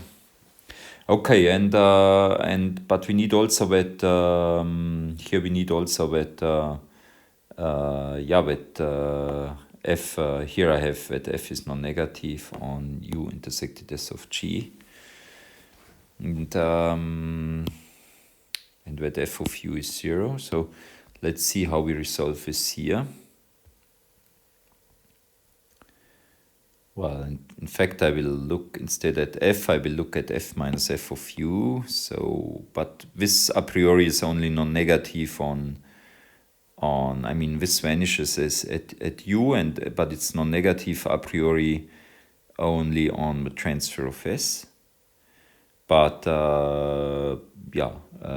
but now since I should look only at those gi's with gi of u is 0 because of the Lagrange multiplier method, I would need that f is non-negative on, actually I will need that s is non-negative on this S prime. Okay. So this S prime is convex by 1036A. 1036A. Right, I can apply this to the restricted set of GIs here. Because, I mean, the GIs are strictly quasi-concave on B. Right, the GIs are strictly quasi-concave on B. So using the Tarski principle, so that's also something I need for the Lagrange multiplier method, right? I need convexity here, right? So in a neighborhood of u, S of g should be convex in a neighborhood of u, and not the singleton. Huh? Okay. So using the Tarski principle, one shows easily that U is a minimizer of F on the transferred S prime, right?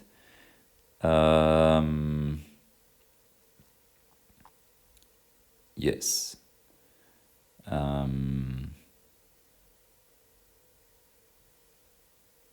Yes, so, you know, because 1036A or 1036, let's say, would work with, sorry, 103,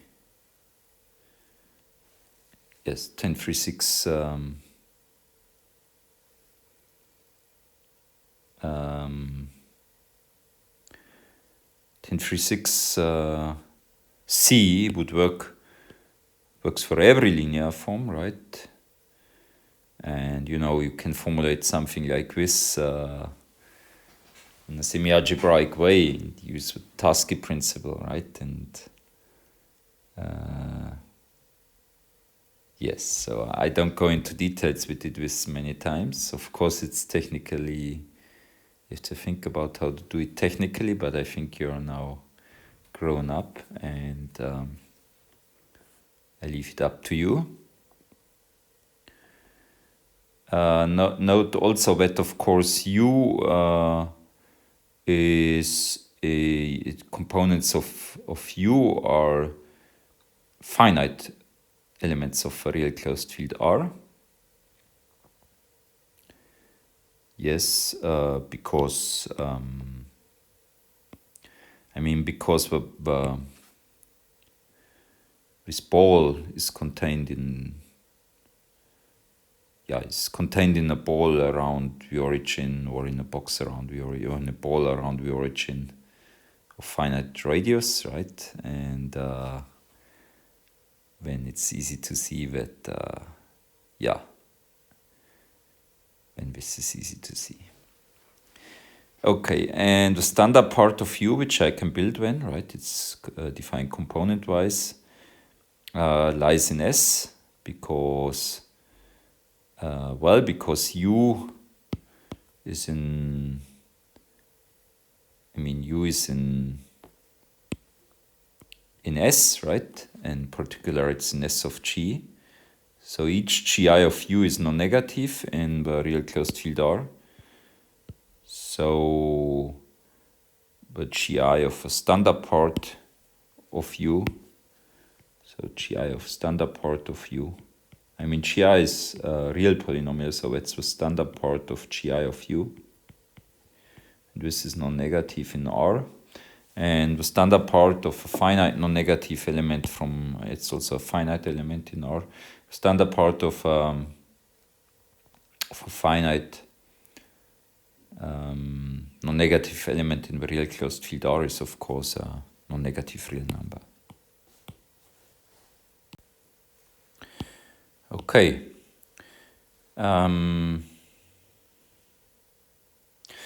So now Lemma 1032. So here I corrected some errors in the lecture notes, which I also have to correct in the lecture notes. So now Lemma 1032 says in particular, I think in fact that these errors have arisen because of some search and replace errors. So now Lemma 1032 says in particular that for all linear forms F tilde, real linear forms F tilde, let's see what was Lemma 1032. Yeah, that was the existence of Lagrange multipliers, right? So it says in particular that for all linear forms F tilde, real linear forms F tilde, and minimizes U tilde of F tilde on S prime intersected the open ball, that satisfy that U tilde, that all constraints are active. So for all I and I, Gi of U tilde is 0. Where is a family of Lagrange multipliers, right? We just have to check that, when checking the hypothesis of this. In the Lagrange multiplier Lemma 1032, I had a polynomial which is non-negative on, well, in our case it would be S prime, intersected the interior of B, and which vanishes on U tilde. So here I have, so I will apply this actually to F tilde minus F tilde of U. So the idea is, of course, to apply the Lagrange multiplier thing on F tilde of U, on F tilde minus F tilde of U, right? Yeah, this is non-negative on S prime intersected interior of B. So let's look at 10.3.2. So, you know, I can apply it with, so for F, I take F tilde minus F tilde of U. Is it still U, or is it, yeah, it is now U tilde, sorry.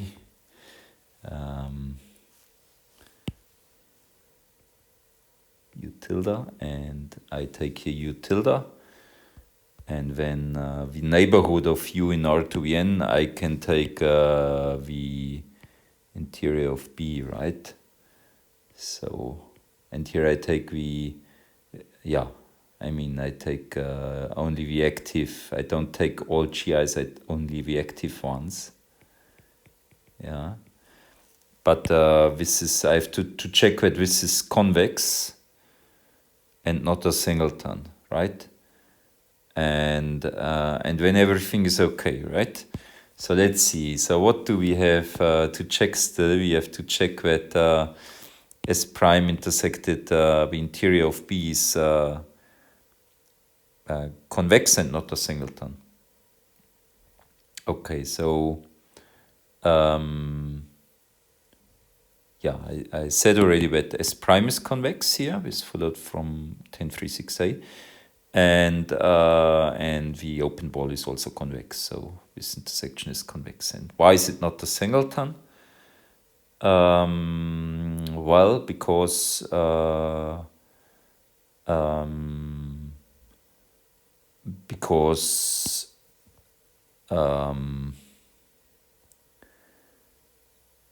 so S has a non-empty interior. So S prime also has non-empty interior.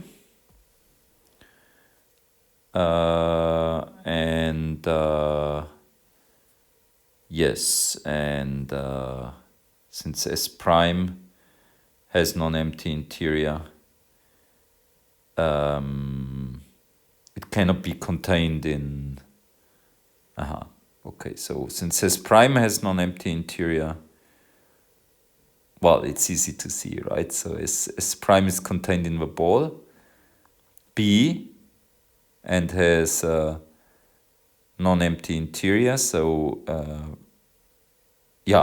so it's easy to see that its intersection with the open ball is also non-empty interior, therefore is not a singleton. Okay, so now there is this family lambda I of Lagrange multipliers, such that the gradient of F tilde equals the sum over all I and I, lambda I gradient GI of U tilde. Here a gradient of F tilde is, I don't have to evaluate in U tilde because it's already a vector from R to Vn, because F was linear. So using Novotarsky principle, we see that actually for all real closed fields R prime of R, all linear forms F tilde in or R tilde of R, for all real closed extension fields R tilde of R, all linear forms F tilde in R tilde over R tilde, and all minimizes U tilde of F tilde on the transfer of S prime intersected the open ball, such that for all I and I, GI of U tilde is 0. There is a family lambda I in R of non-negative elements from R, such that the gradient of F tilde equals sum I and I, lambda I, gradient GI of U tilde. Okay, so this is Tarski. Yeah? Do it as an exercise. Okay. Okay, so Now so in some sense I have already now Lagrange multipliers over real closed fields. So from real closed fields. Now we apply this now to R tilde equals R, U tilde equal U, F tilde equal F, and thus obtain a family lambda I and I of non-negative elements from R, such that we have gradient of F is the sum over all I and I lambda I gradient Gi of U. Yes, so here I used, of course, that, I know that U is a minimizer of F on the transfer of S prime, in particular on the transfer of S prime intersected the open ball, because, because U was in the transfer of the open ball.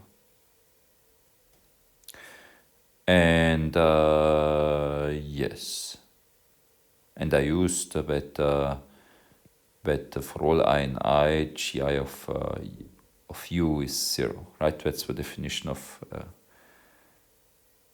I. Okay. Good.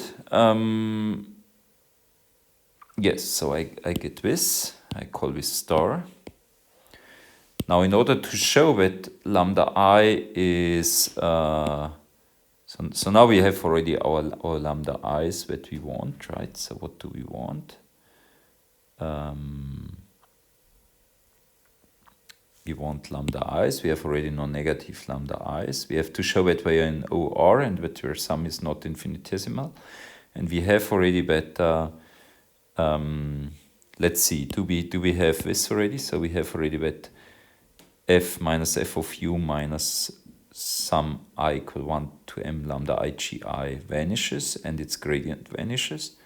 Let's see, so if we plug in u, then we have here f of u minus f of u minus sum from I equal 1 to m lambda I Gi of u. But we can take the lambdas to be 0 whenever little I is not in capital I, right? And otherwise, I can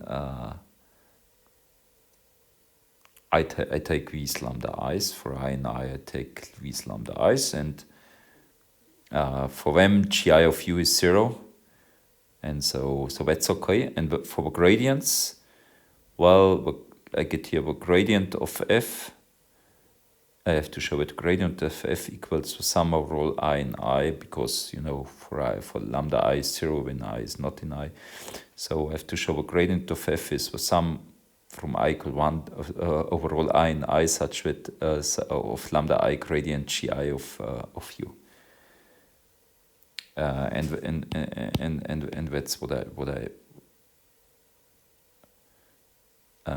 that's what I have here, right? So the only thing that remains to show is that the lambda i's are finite and that their sum is not infinitesimal. And to show that they are finite, we choose a point x in the interior of S prime.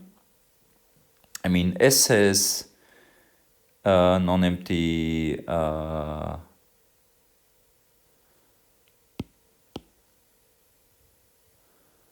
so S has non-empty interior, right? And so S prime also has non-empty interior, right? And so I choose a point in the interior of S prime, and because such that the GIs are not the 0 polynomials, right? So let's see. Yeah, because they are, yes. B is not empty because S is non-empty, right? Because it has non-empty interior, so B is non-empty. And the GIs are strictly quasi-concave on B. And that implies that they are not the 0 polynomials, right? Okay, so now none of the GIs is a 0 polynomial. So a product of the GIs is also not the 0 polynomial. So it cannot. So a product of HIs cannot vanish on the interior of S prime because this interior is non-empty. So so we find a point in the interior of S prime where product of HIs is not zero. And thus, I mean, since the GIs of x is non-negative, we have GI of x is even positive for all I and I. And now I set v to be x minus u. And yeah, that's certainly, I mean, u is, u was, you know, transfer of, I mean, u was, had finite components, right? And x is a real vector, so this has also finite components v. And so, okay, so we get from, so let's copy this whole thing here maybe. It's a huge lemma. Okay.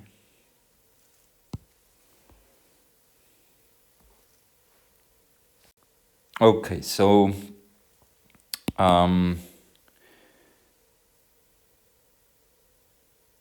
okay, so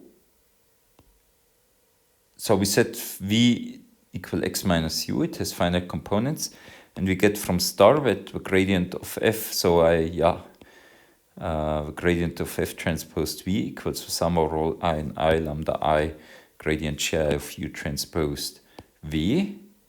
And so I take the directional derivative in direction v at u, right?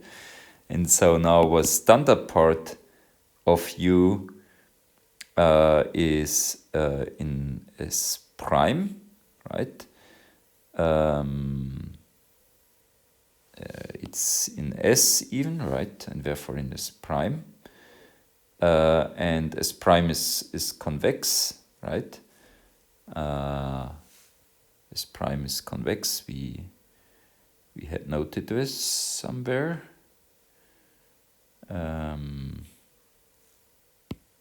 Yes, that was noted here. And S prime is convex. We get that the standard part of the standard parts of these terms here. This is, I mean, GI is a real polynomial, so that's the gradient of GI at the standard part of U, transposed standard part of V, and that's positive for all I and I. By remark 10.3.1. So what do we need for this? So let's copy this remark maybe again. So, oh.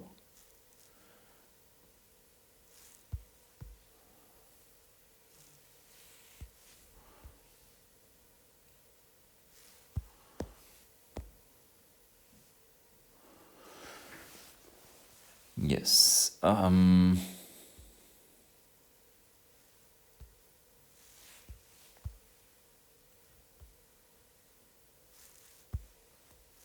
Okay.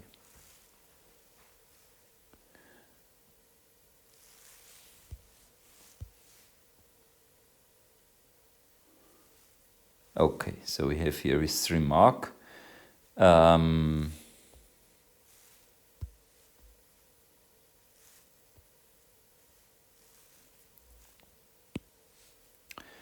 Yes, so, you know, I applied here the V from here is of course the standard part of V from here. The U from here is the standard part of U from here. And so I have to show that GI is non-negative on the line segment between U and X, which is V plus U, right? Or which is the standard part. Yeah, I have to show that. So what's actually X here? So I'm a little confused. Yeah, so right. So here I have to show that GI is non-negative on yes, I guess I have to show it's non-negative on the line segment between u and the standard part of x now, right? And that GI of the standard part of u is 0, which is okay. And that G is quasi-concave at the standard part of u. This should be okay because the standard part of u is in S prime, and S prime is contained in B, and the GIs were strictly quasi-concave on B. Okay, and I also have to check that X is standard part of X is not standard part of U. Sorry, the X actually. Sorry, X is actually a real point. Yeah, I was neglecting this fact. Okay, X, but okay, that's good.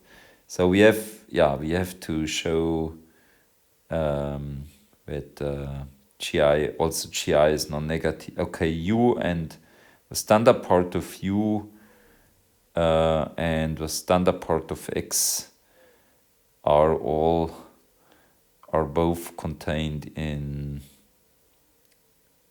and the standard part of U and X are both contained in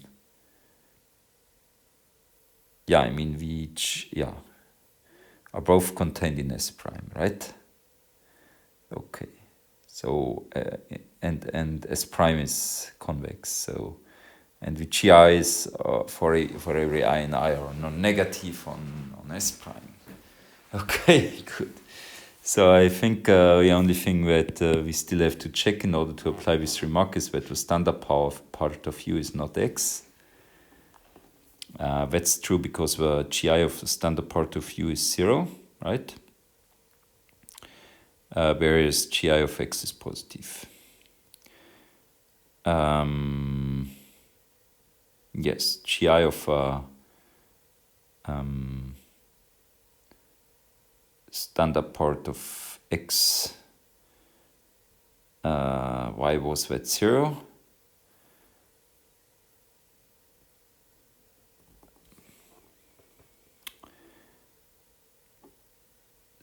GI of, X was a real point, right? So, yeah, X was a real point. GI of X, GI of a standard part of U, Why GI of a standard part of U is 0?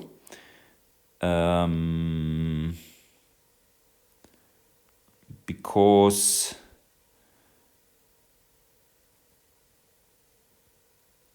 GI of U is 0 by definition of Y. Okay, sorry. Okay, so and GI, yeah. I mean it's the standard part of GI of U, which is 0 for all I and I. Okay, good. So together with lambda I greater than or equals 0 for all I and I, this shows that lambda I is finite because now I have shown that this standard part of this is positive. So and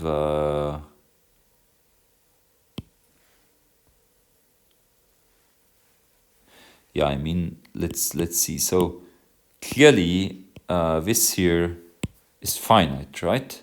Because V has finite components and the gradient of F has finite components because the norm of a gradient of F was 1. So this is finite. So this standard part is a real number here. The standard part of this is a real number. The standard part of this is a positive real number. And you have that this real number, the standard part of this is a real number, which equals the sum of all I and I of the standard part of the lambda i's times the standard part of this, which is positive.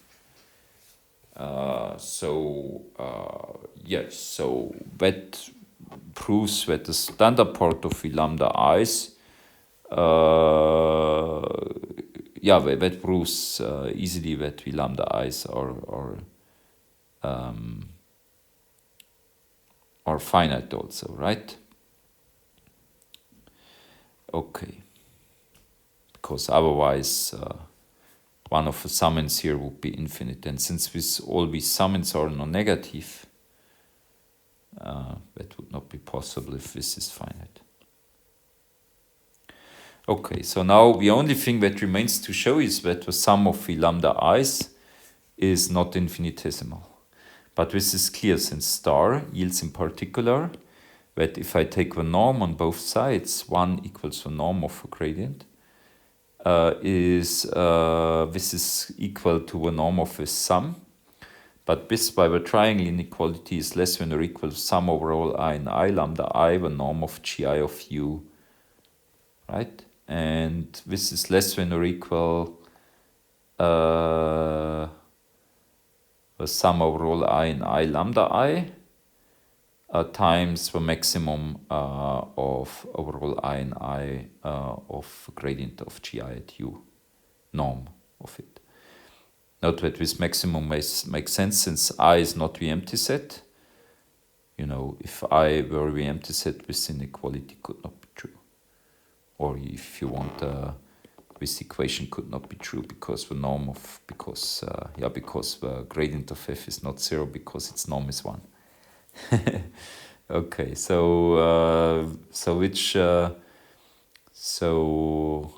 this implies, and this, this is of course finite, right? This is finite.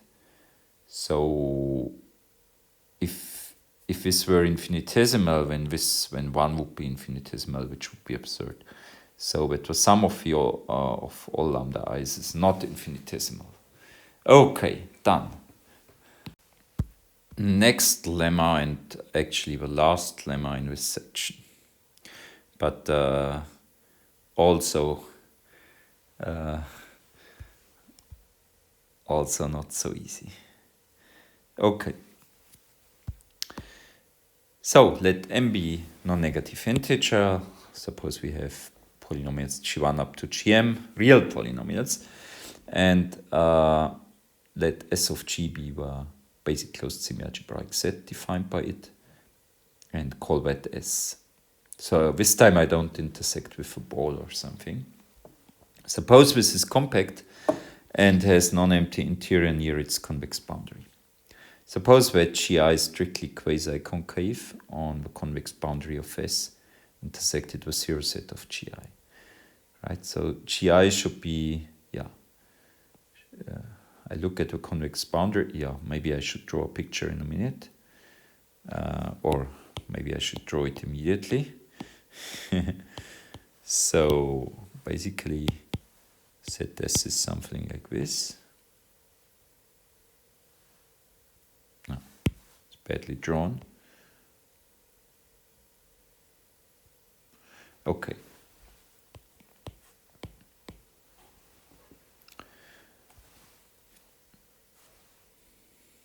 Maybe it has two connected components. Okay, and now what is the convex boundary? For this we need the convex hull. Convex hull. Okay, so maybe I should say this is S, right? This is S. Now the convex hull of S.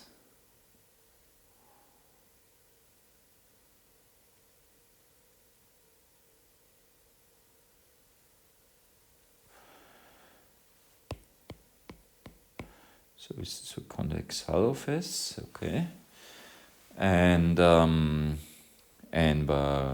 convex boundary is the boundary of S is S intersected with the boundary of a convex hull of S. So that's what I draw now in red. Well, don't know exactly how it is, right? Depends now on the details. my picture is not very accurate, probably. So let's say this is the convex boundary of S, right? And now I look, well, let's say here I have just one defining equation, one GI only, right? And this one is active everywhere on the convex boundary, right? But in general, not always every inequality is active on the convex boundary, not everywhere. By the way, I forgot, here also should be some part of a convex boundary, right? Okay, so yes, and so on the convex boundary where VGI is active, it should be strictly quasi-concave, and yeah, so hopefully this is the case. In my picture, yeah, this should be should be clearly curved somehow, right? I mean, here it should be really curved somehow, right? So, okay. Let R be a real closed extension field of real numbers and F be a linear form whose gradient is 1, right? So when the following hold, so let me call let me draw minus the gradient as an arrow, right? So that points into some direction, minus the gradient points in. So in this direction, F is descending, right? And when I look at the set, so yeah, the thing is that F is defined over a real closed field. So yeah, you have a very fine way of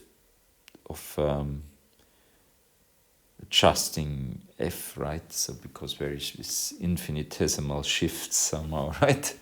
Okay, and then but here I'm looking just at the standard part. So for this, it doesn't matter. This infinitesimal things don't matter because I'm just looking at the standard part, right? So F is the set of all U in S such that for all X in S. So it's the set of all minimizers of a standard part of F on S. You could say like this, right? You could say because X and U are real vectors, you could just say the standard part of F intersected at U less than or equal to standard part of F at X. I could say in this way, right? So forget about this infinitesimal adjusting and just look at the set of all minimizers. What would that be in this case? So it would be just this singleton set consisting just of this point here. Okay. Yeah, but I mean, could be in other cases. It could be, if it maybe if the arrow pointed into that direction, when it could be a set with two elements, namely that one and that one, for example, right? Okay. But anyway, I say it's finite, right? And that has of course to do with the quasi-concavity again, right? Because of this curvature which you have everywhere, right? It's a finite subset of a convex boundary of this. That's the first thing. That's got little to do with real closed fields, or nothing to do literally with real closed fields, just real numbers. But now it gets interesting. So now you look at instead of at S, you look at the transfer of S from real numbers to a real closed field, and now this is in curly O R to Vn, certainly, and because S is compact and S is bounded, right? And now look at Yeah, now look at what are our minimizers of f, now really of f, not the standard part of f, on this transfer. Now if you have a minimizer of f on this transfer, then certainly its standard part is a minimizer of a standard part of f on on S, right? That's because, we GIs are real polynomials, right? Because we GI are real polynomials, the standard part of an element of S prime is in S, okay,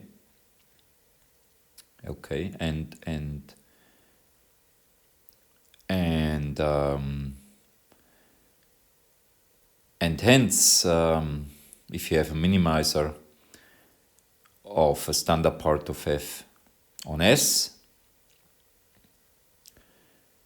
on S primes, if you have a minimizer of f on S prime, then its standard part is a minimizer of a standard part of f on S. Okay. So how many minimizers can f have on S prime? Well, at least I know that the standard parts of these minimizers are only finitely many because they belong to f. Now the question is, and if I have a minimizer of f on S prime, then there must exist a u in f such that this minimizer is in this set. Okay? And now the only question that remains is, how many minimizers can f have on this set? This is the set of all x in S prime with standard part u. So it's kind of, it's all x in S prime that are, so it's if you want, it's all points over a real closed field, still satisfying my inequalities, gi greater than or equals 0, that are infinitesimally close to u. Okay, so it's like you go here with a magnifying glass, and so you come here with a magnifying glass, right? And you look at this, but it's just infinitesimally large with magnifying glass. And you look at this here, and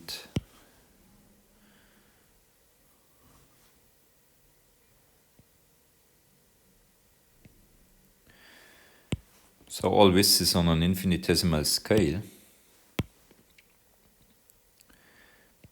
And maybe this is u, right?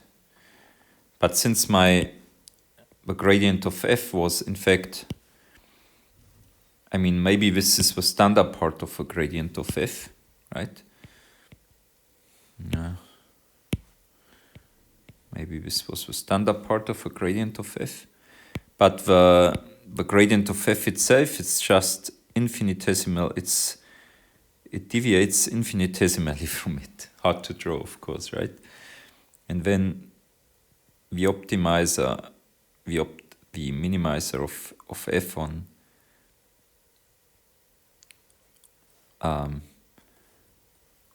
in this small set here, very small set, infinitesimally small, might be, of course, not u, but something infinitesimally close to it. But it has a unique minimizer, and I call that xu, right? So that's my xu. And as I said, all this is, you know, this is happens in my magnifying glass, which is infinitesimally small. Okay, good. And for every u in F, there are finite, let's say Lagrange multipliers, non-negative in the real closed field, such that the sum of them is not infinitesimal, such that both f minus f of xu minus sum of sum I equal 1 to m lambda u I gi and its gradient vanish at xu. Right, so this is condition at xu. So these are Lagrange multipliers at this minimizer over the real closed field of f on S prime. Right. Okay, good. So obviously, let's go to the proof. Obviously, the standard part of f is not 0. Well, why not? Because because of this condition, of course, right? And hence f is the set of all u in S, such that for all x in S, the standard part of f at u is less than or equal to standard part of f at x. So yeah, that's the same thing. I've already said that before, in fact. So hence this is, because the standard part of f is not 0, this is part of a convex boundary of S by proposition 10.3.5.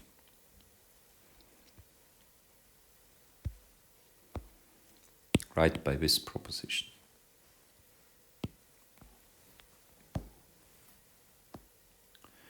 We now prove that f is finite. Well, without loss of generality, S is not empty, because otherwise f is empty. And we set A to be the minimum of standard part of f evaluated at x, where x is in S. So because S is compact and non-empty, this exists, right? And so f is a set of all u in S, such that standard part of f at u is A, of course. And by compactness of S, it is enough to show that every x in S, by compactness of S, it is enough to show that every x in S possesses a neighborhood u in S, such that u intersected f is contained in the singleton set whose only element is x. Yes, that's because these neighborhoods then cover S, right? And since S is compact, it's actually covered by finitely many of these neighborhoods. And now,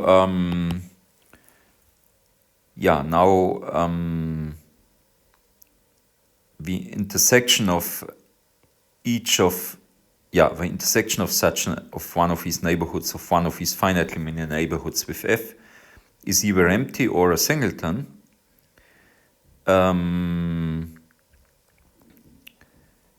Yes, and from this it follows that f is finite, right? Okay, so now let's show that what we claim here, that for every x in S there is a neighborhood u in S such that u intersected f is contained in the singleton set whose only element is x. So if I have a point S in S without f, then if x is in S without f, that's trivial, right? Because because for such a point, the standard part of f of this point is not A, right? And therefore, in the neighborhood of this point, it's still not A, right? Because standard part of f defines a continuous function, even a linear, even an affine linear function. Okay. Good. So, and now consider an arbitrary point x in F. Since x is in the convex boundary of S, right? We know that F is contained in the convex boundary of S. Each GI is positive or strictly quasi-concave at x, right? Because we said that those GIs that are active in such a point on the convex boundary, so that vanish in our words, on those points GI has to be strictly quasi-concave. And on the other points, it's of course, yeah, since S is a set where all GI are non-negative, on the other points the GIs are positive, so the non-active GIs are positive. They cannot be less than 0 at the point in the convex boundary. Okay. GI is positive or strictly quasi-concave at x. So, yeah, if it's positive, it's also positive in a small closed ball of positive radius around x. If it's strictly quasi-concave, it's also strictly quasi-concave on a small closed ball of positive radius around x. Okay, that's 10 to 8. As far as strict quasi-concavity is concerned. Right? That was this lemma. Okay. So we can choose a closed ball of positive radius around x. Now I have to go to the next page.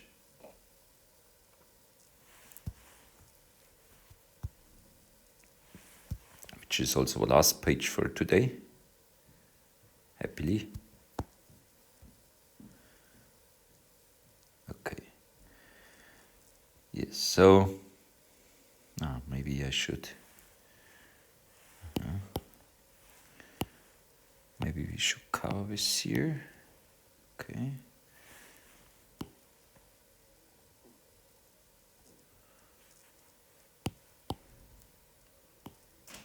Okay.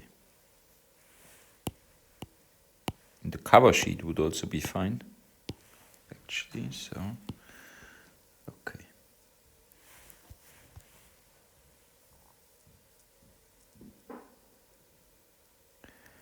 Good, so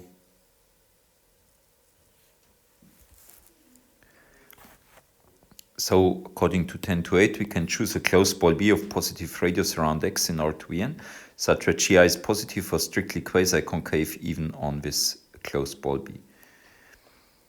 By lemma 10.3.6b, the standard part of F has its most one minimizer on the intersection of S with B. Right? Let's look at that again, 10.3.6b.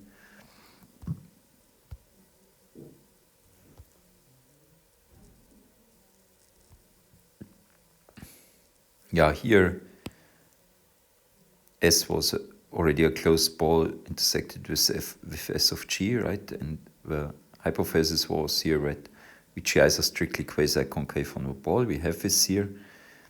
Either they are strictly quasi-concave on the ball or they are positive on the ball. And if they are positive, I can forget them in the definition of, I could no longer, it doesn't matter if I are positive on the ball, I can erase them here from this S of G, right? Those which are positive I can neglect. And I take just the others one that are strictly quasi-concave. And here it says that every linear form, non-zero linear form, has at most one minimizer on S. And it has at most one minimizer on U, and namely namely x, yx, because x was a point in F, right? And F was a set of all points in S where standard part of F takes a minimum value. Yeah, so it must be x. Good. Okay. So that proves A, that F is a finite subset of a convex boundary of S. Now for B, now we really speak about real closed field. So let S prime be the transfer of S to a real closed field, and or so say from R to N to from reals to N to R to N, where R is a real closed field.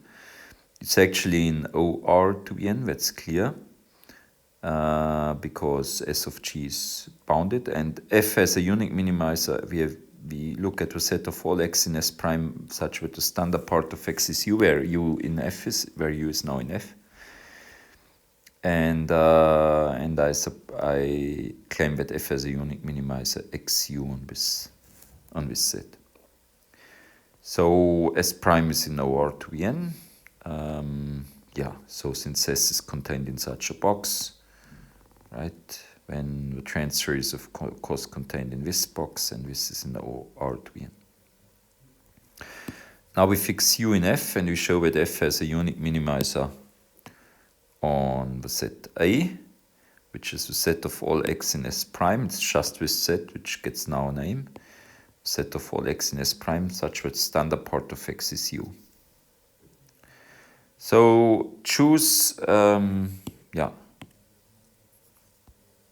choose an epsilon bigger than 0, such that each GI is strictly quasi-concave or positive on this ball.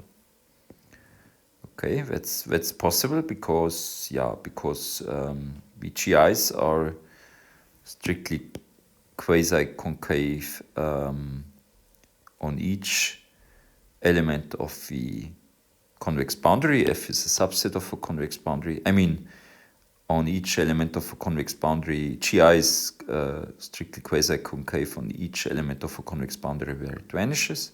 And the other elements, it's positive, right? So yeah, so I know that I can choose a I can choose a small ball around U, such that each GI is strictly quasi-concave or positive on this ball. It's a positive real radius epsilon. That's what we had already before.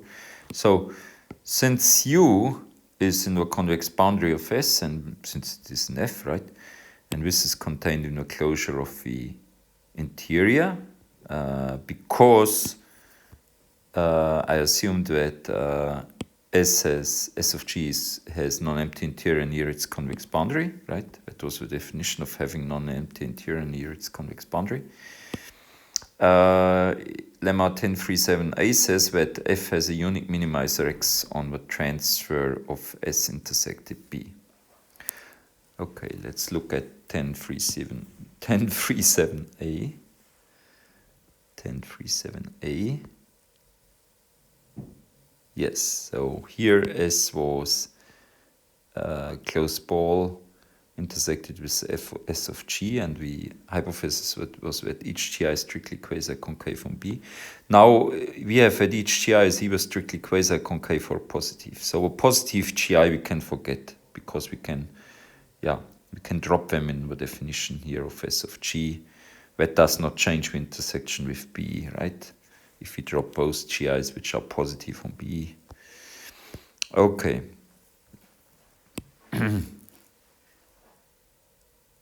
Okay, so where is this unique minimizer by 1037a?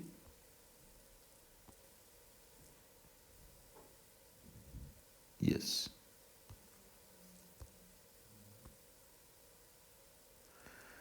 So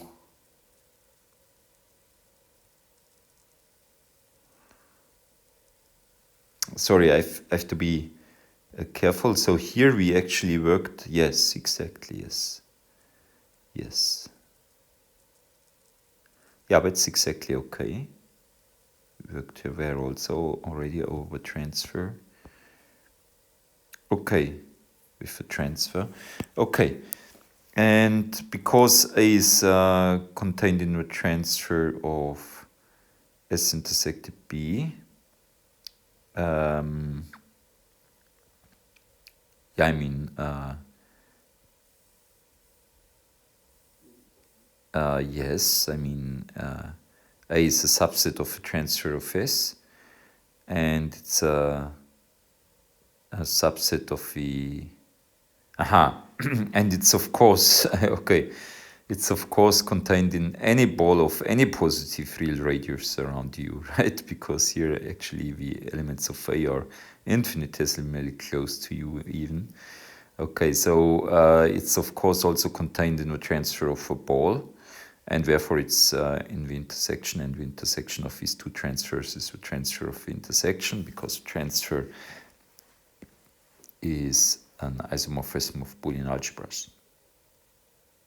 Okay, so it is thus enough to show that X is in A.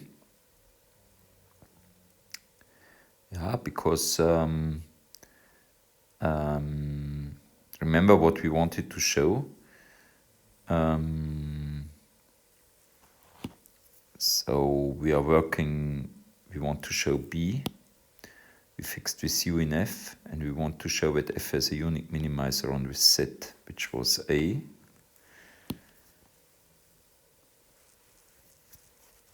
And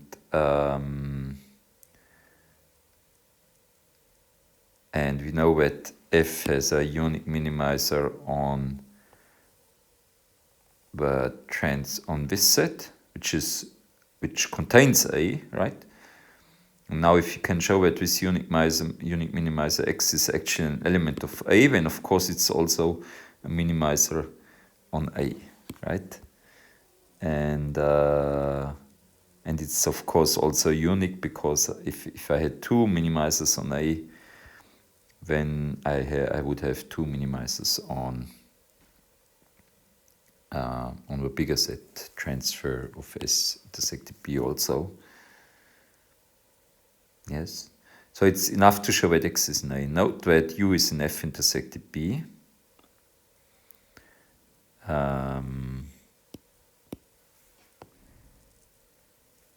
Yes, U is in F, and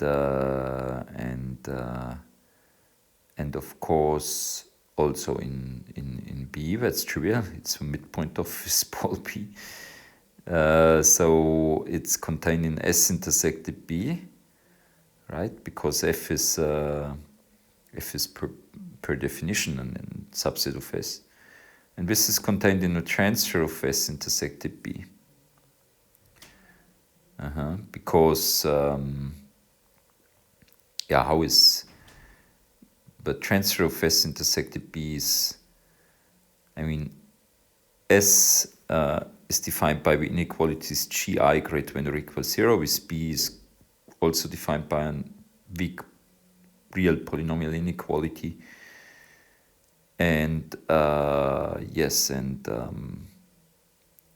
the real solution, I mean, R is a real closed extension fields of real closed extension field of reals. Every solution in the real numbers of these inequalities is also solution over R. And yeah, okay, so that's this. And so U is therefore in this transfer, and therefore since X is a minimizer on this transfer of F, we have that F of X is less than or equal F of U. This implies that the standard part of F standard part of X, which is the standard part of F of X, is less than or equal to the standard part of F of U, right? If I apply standard parts to both sides here, the inequality remains true, which yields, together with standard part of X in S, Yes, why is the standard part of x in S? That's just because, well, x is in the where are we? X is in the transfer of S. And, well, S is defined by real non-strict polynomial inequalities, and therefore it's easy to see that the standard part of x is satisfies these polynomial inequalities as well, and therefore is in S. Okay, and now now I want to argue why standard part of x is in F. Yes, so because so F is a subset of S, right? So we know already that standard part of X is in S. Now, in order to show that the standard part of X is in F, we have to show that the standard part of X of a standard part of X equals A. Now we know that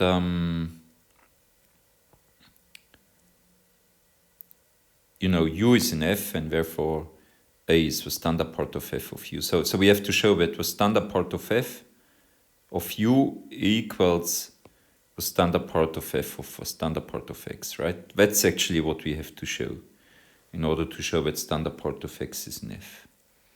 And we know already that we have less than or equal here, okay? But the standard part, but the other inequality we also have, because F of U, I mean U is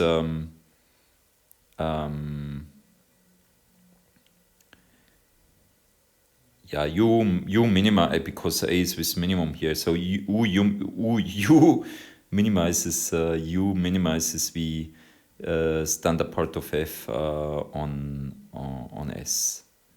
Yes, so because the standard part of X also lies in S, we have the other inequality here. Okay, so therefore the standard part of X is in F and also at. And again, by lemma 1037a, standard part of F has a unique minimizer on S intersected B. Yes, 1037a. Yes. I mean, this time, okay, let's see. This time I applied over reals, right? And yeah, the GIs are again quasi-concave or positive on S intersected B. Those which are positive on S intersected B I can ignore. Okay.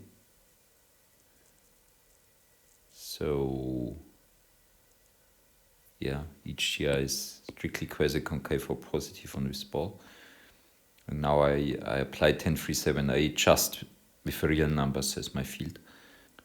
And so I get that the standard part of F has a unique minimizer on S intersected B. But U and the standard part of X are both a minimizer of the standard part of F on S intersected B.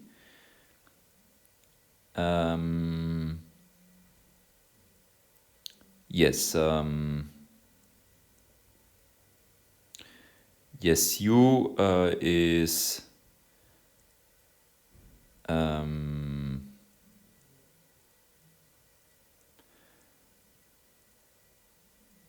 yes, U is a real point, right? U was in the convex boundary of S, and it was a minimizer of the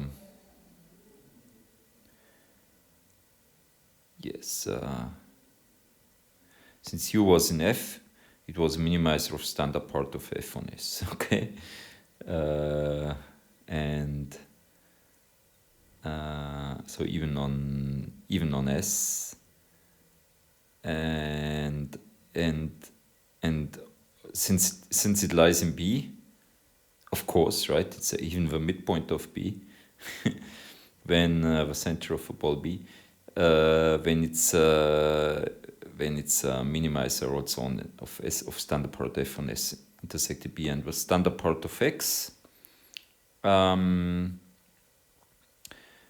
is also, I mean, the standard part of X lies. We saw already that it lies in S. It lies also in B for the same reason, because B is a closed ball, so it's defined by a non-strict polynomial inequality, and X satisfies this inequality, and therefore the standard part of X also satisfies it. Why does X satisfy it? Because X is in the transfer of S intersected B, right? Therefore in the transfer of B. So standard part of X is in S intersected B, and and it's also in F, so it's also minimizer. So it takes on it. F has the same value at U when as it has at standard part of X. Okay. Hence U is the standard part of X because of its unicity, and thus X is in A. And thus X is in A, which we wanted to show as desired. So that was quite complicated. So that was proof for C, and now the proof for B. Sorry, and now comes the proof for C, which is shorter. And maybe I will copy this here so that we can better see what C was about.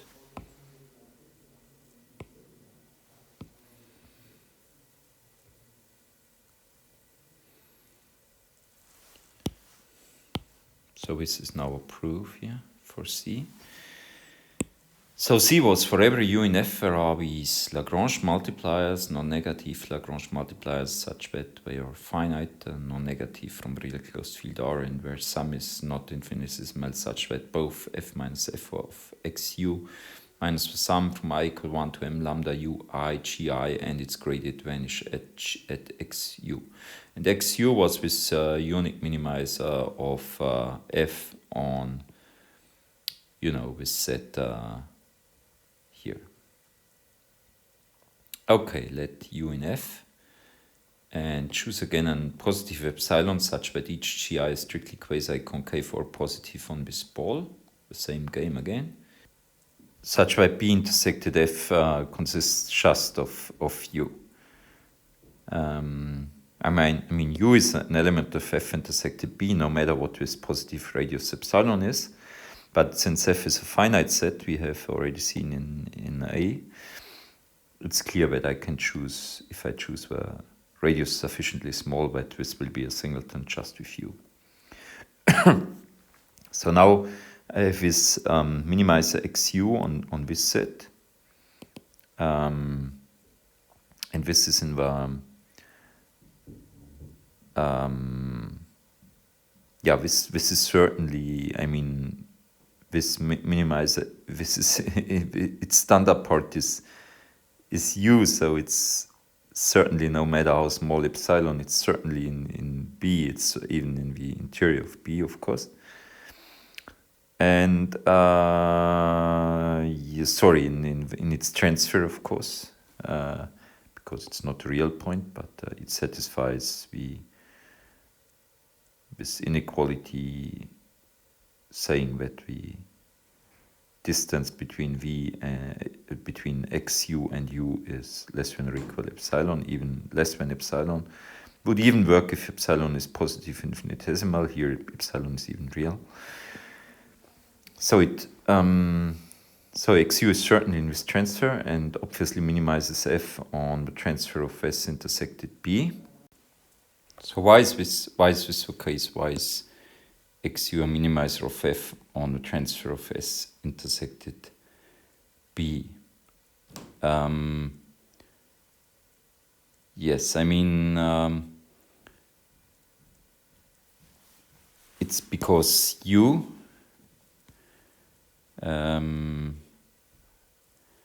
U lies in F intersected B. It's actually the only element of F intersected B. and u minimizes, or what? Yeah, u minimizes the standard part of f on S, right? And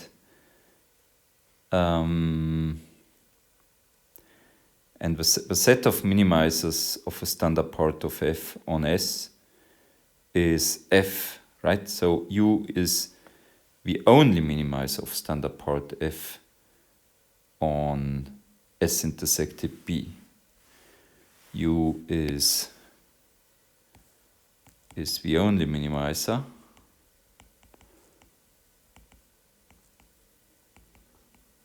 of standard part of f on S intersected B. Okay? And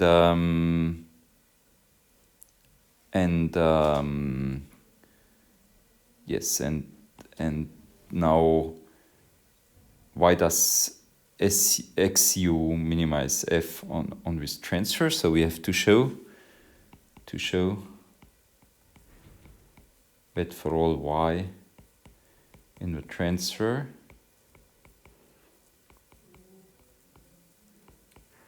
of S intersected B, we have that xu, we have that f of xu is less than or equal f of y.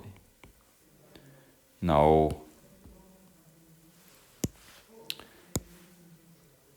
to this end, fix y in the transfer.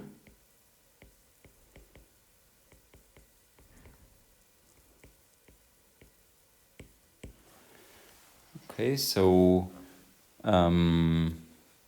case 1 is that the standard part of f of xu is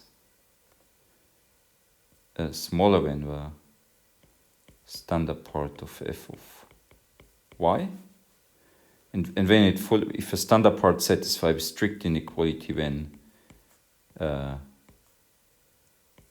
when the elements from a real closed field satisfy at least the weak inequality. And case 2 is that the standard part of f of xu equals the standard part of f of y. Now, since y is in S intersected B and S and B are defined by real non-strict polynomial inequalities, you see easily that the standard part of y lies actually in S intersected B, right? And but S intersected, okay, and but the standard part of y lies also in F because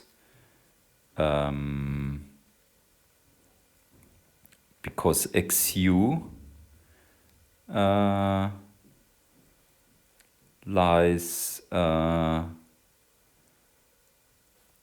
because xu lies in F, right? And the standard part of xu lies in F. Standard part of xu is actually u, that lies in F. And or maybe I should write here, this is equal to a standard part of F at u, right? So now I think you see it better. You see that, or actually, it's also actually equivalent to a standard part of f of u. And so you see by the definition of f, you see that if standard part of y lies in S, then it actually lies also in F now, right? So it actually lies also in F, right? And but since B intersected F, I mean F is a subset of S, so I can write B intersected F. But this is, now comes the important point, this is just u, right? So I get that the standard part of y equals u. That was the important thing here. And since y is in S prime, the transfer of S is S prime, right? Y is in the transfer of S and transfer of S is S prime. So since Y is in S prime, I see that Y lies in this set, right? But the unique minimizer, there was a unique minimizer XU on this set of F. That means that I get that F of XU is less than or equal to F of Y. I use that XU is a minimizer of F on this set. Okay.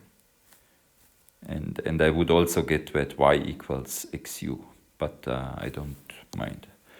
Okay, and yeah, okay, so now we have just to exclude case 3. That should be easy. That the standard part of F of XU is bigger than the standard part of F of Y. Well, if that's true, then certainly we have also F of XU is bigger than F of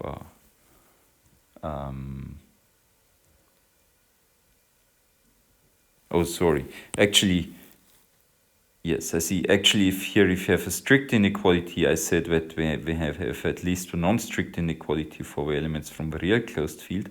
If you have a strict inequality for the standard parts, but actually we have here also a strict one. Okay, we would have here also a strict one. Anyway, and here, I mean, let's write it because otherwise it's a bit confusing, even though it was correct. And here we have also a strict one, right? And F of XU is bigger than F of Y.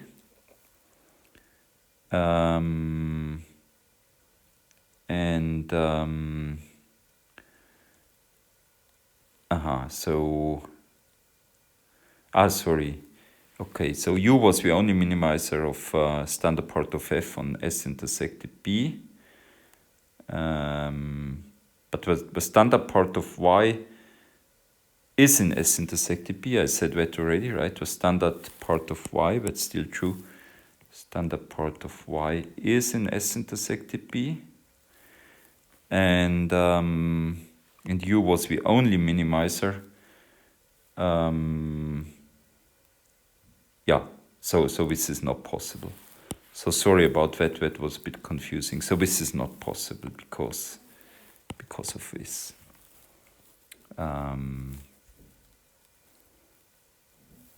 Yes, standard part, yes. Yes. Exactly. Okay, good.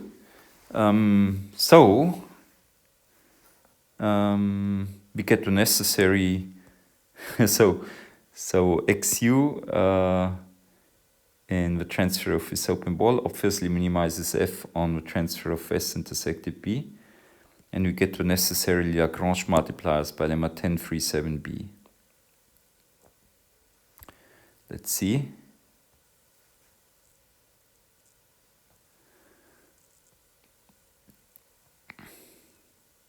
Okay, so I did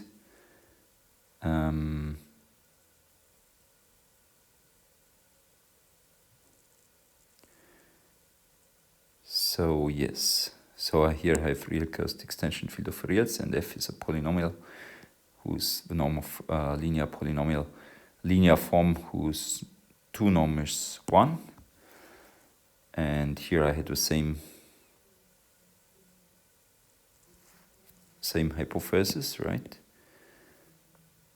When for every U in the transfer of the open ball which minimizes F on the transfer of S, there are these Lagrange multipliers, right? Well, here I suppose that the GIs are strictly quasi-concave on this closed ball, and that this intersection has non-empty interior. So just ignore again those GIs which are positive.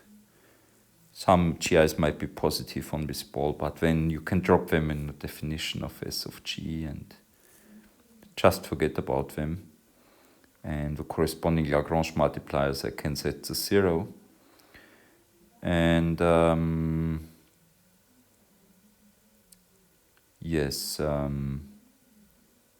just have to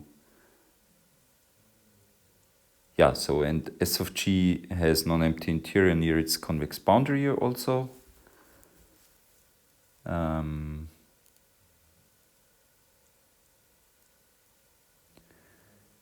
Yes.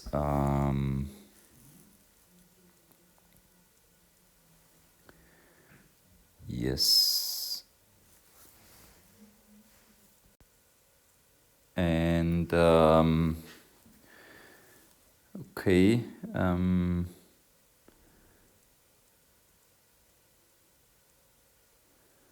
Exactly. Okay, so let's see if there could be a catch here.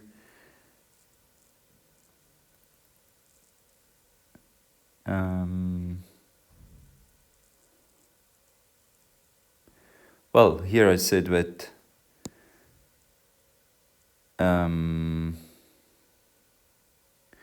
that this should have non-empty interior. B intersected S of G should have non-empty interior. Yes, that's yeah, that's the only thing I still need. That B intersected S of G has non-empty interior.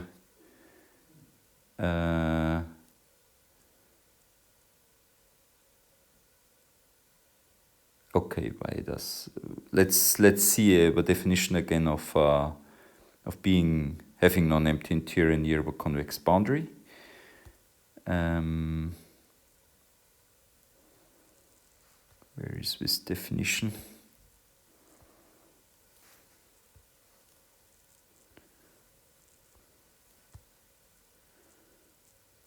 Yeah. If a convex boundary is contained in the closure of the interior of S. Now U was in the convex boundary, right? So every neighborhood of U contains an interior point of S, right? And yes, and B is such a neighborhood, right? So S intersected B has non-empty interior. Okay, so it was very, very technical, but finally we are done.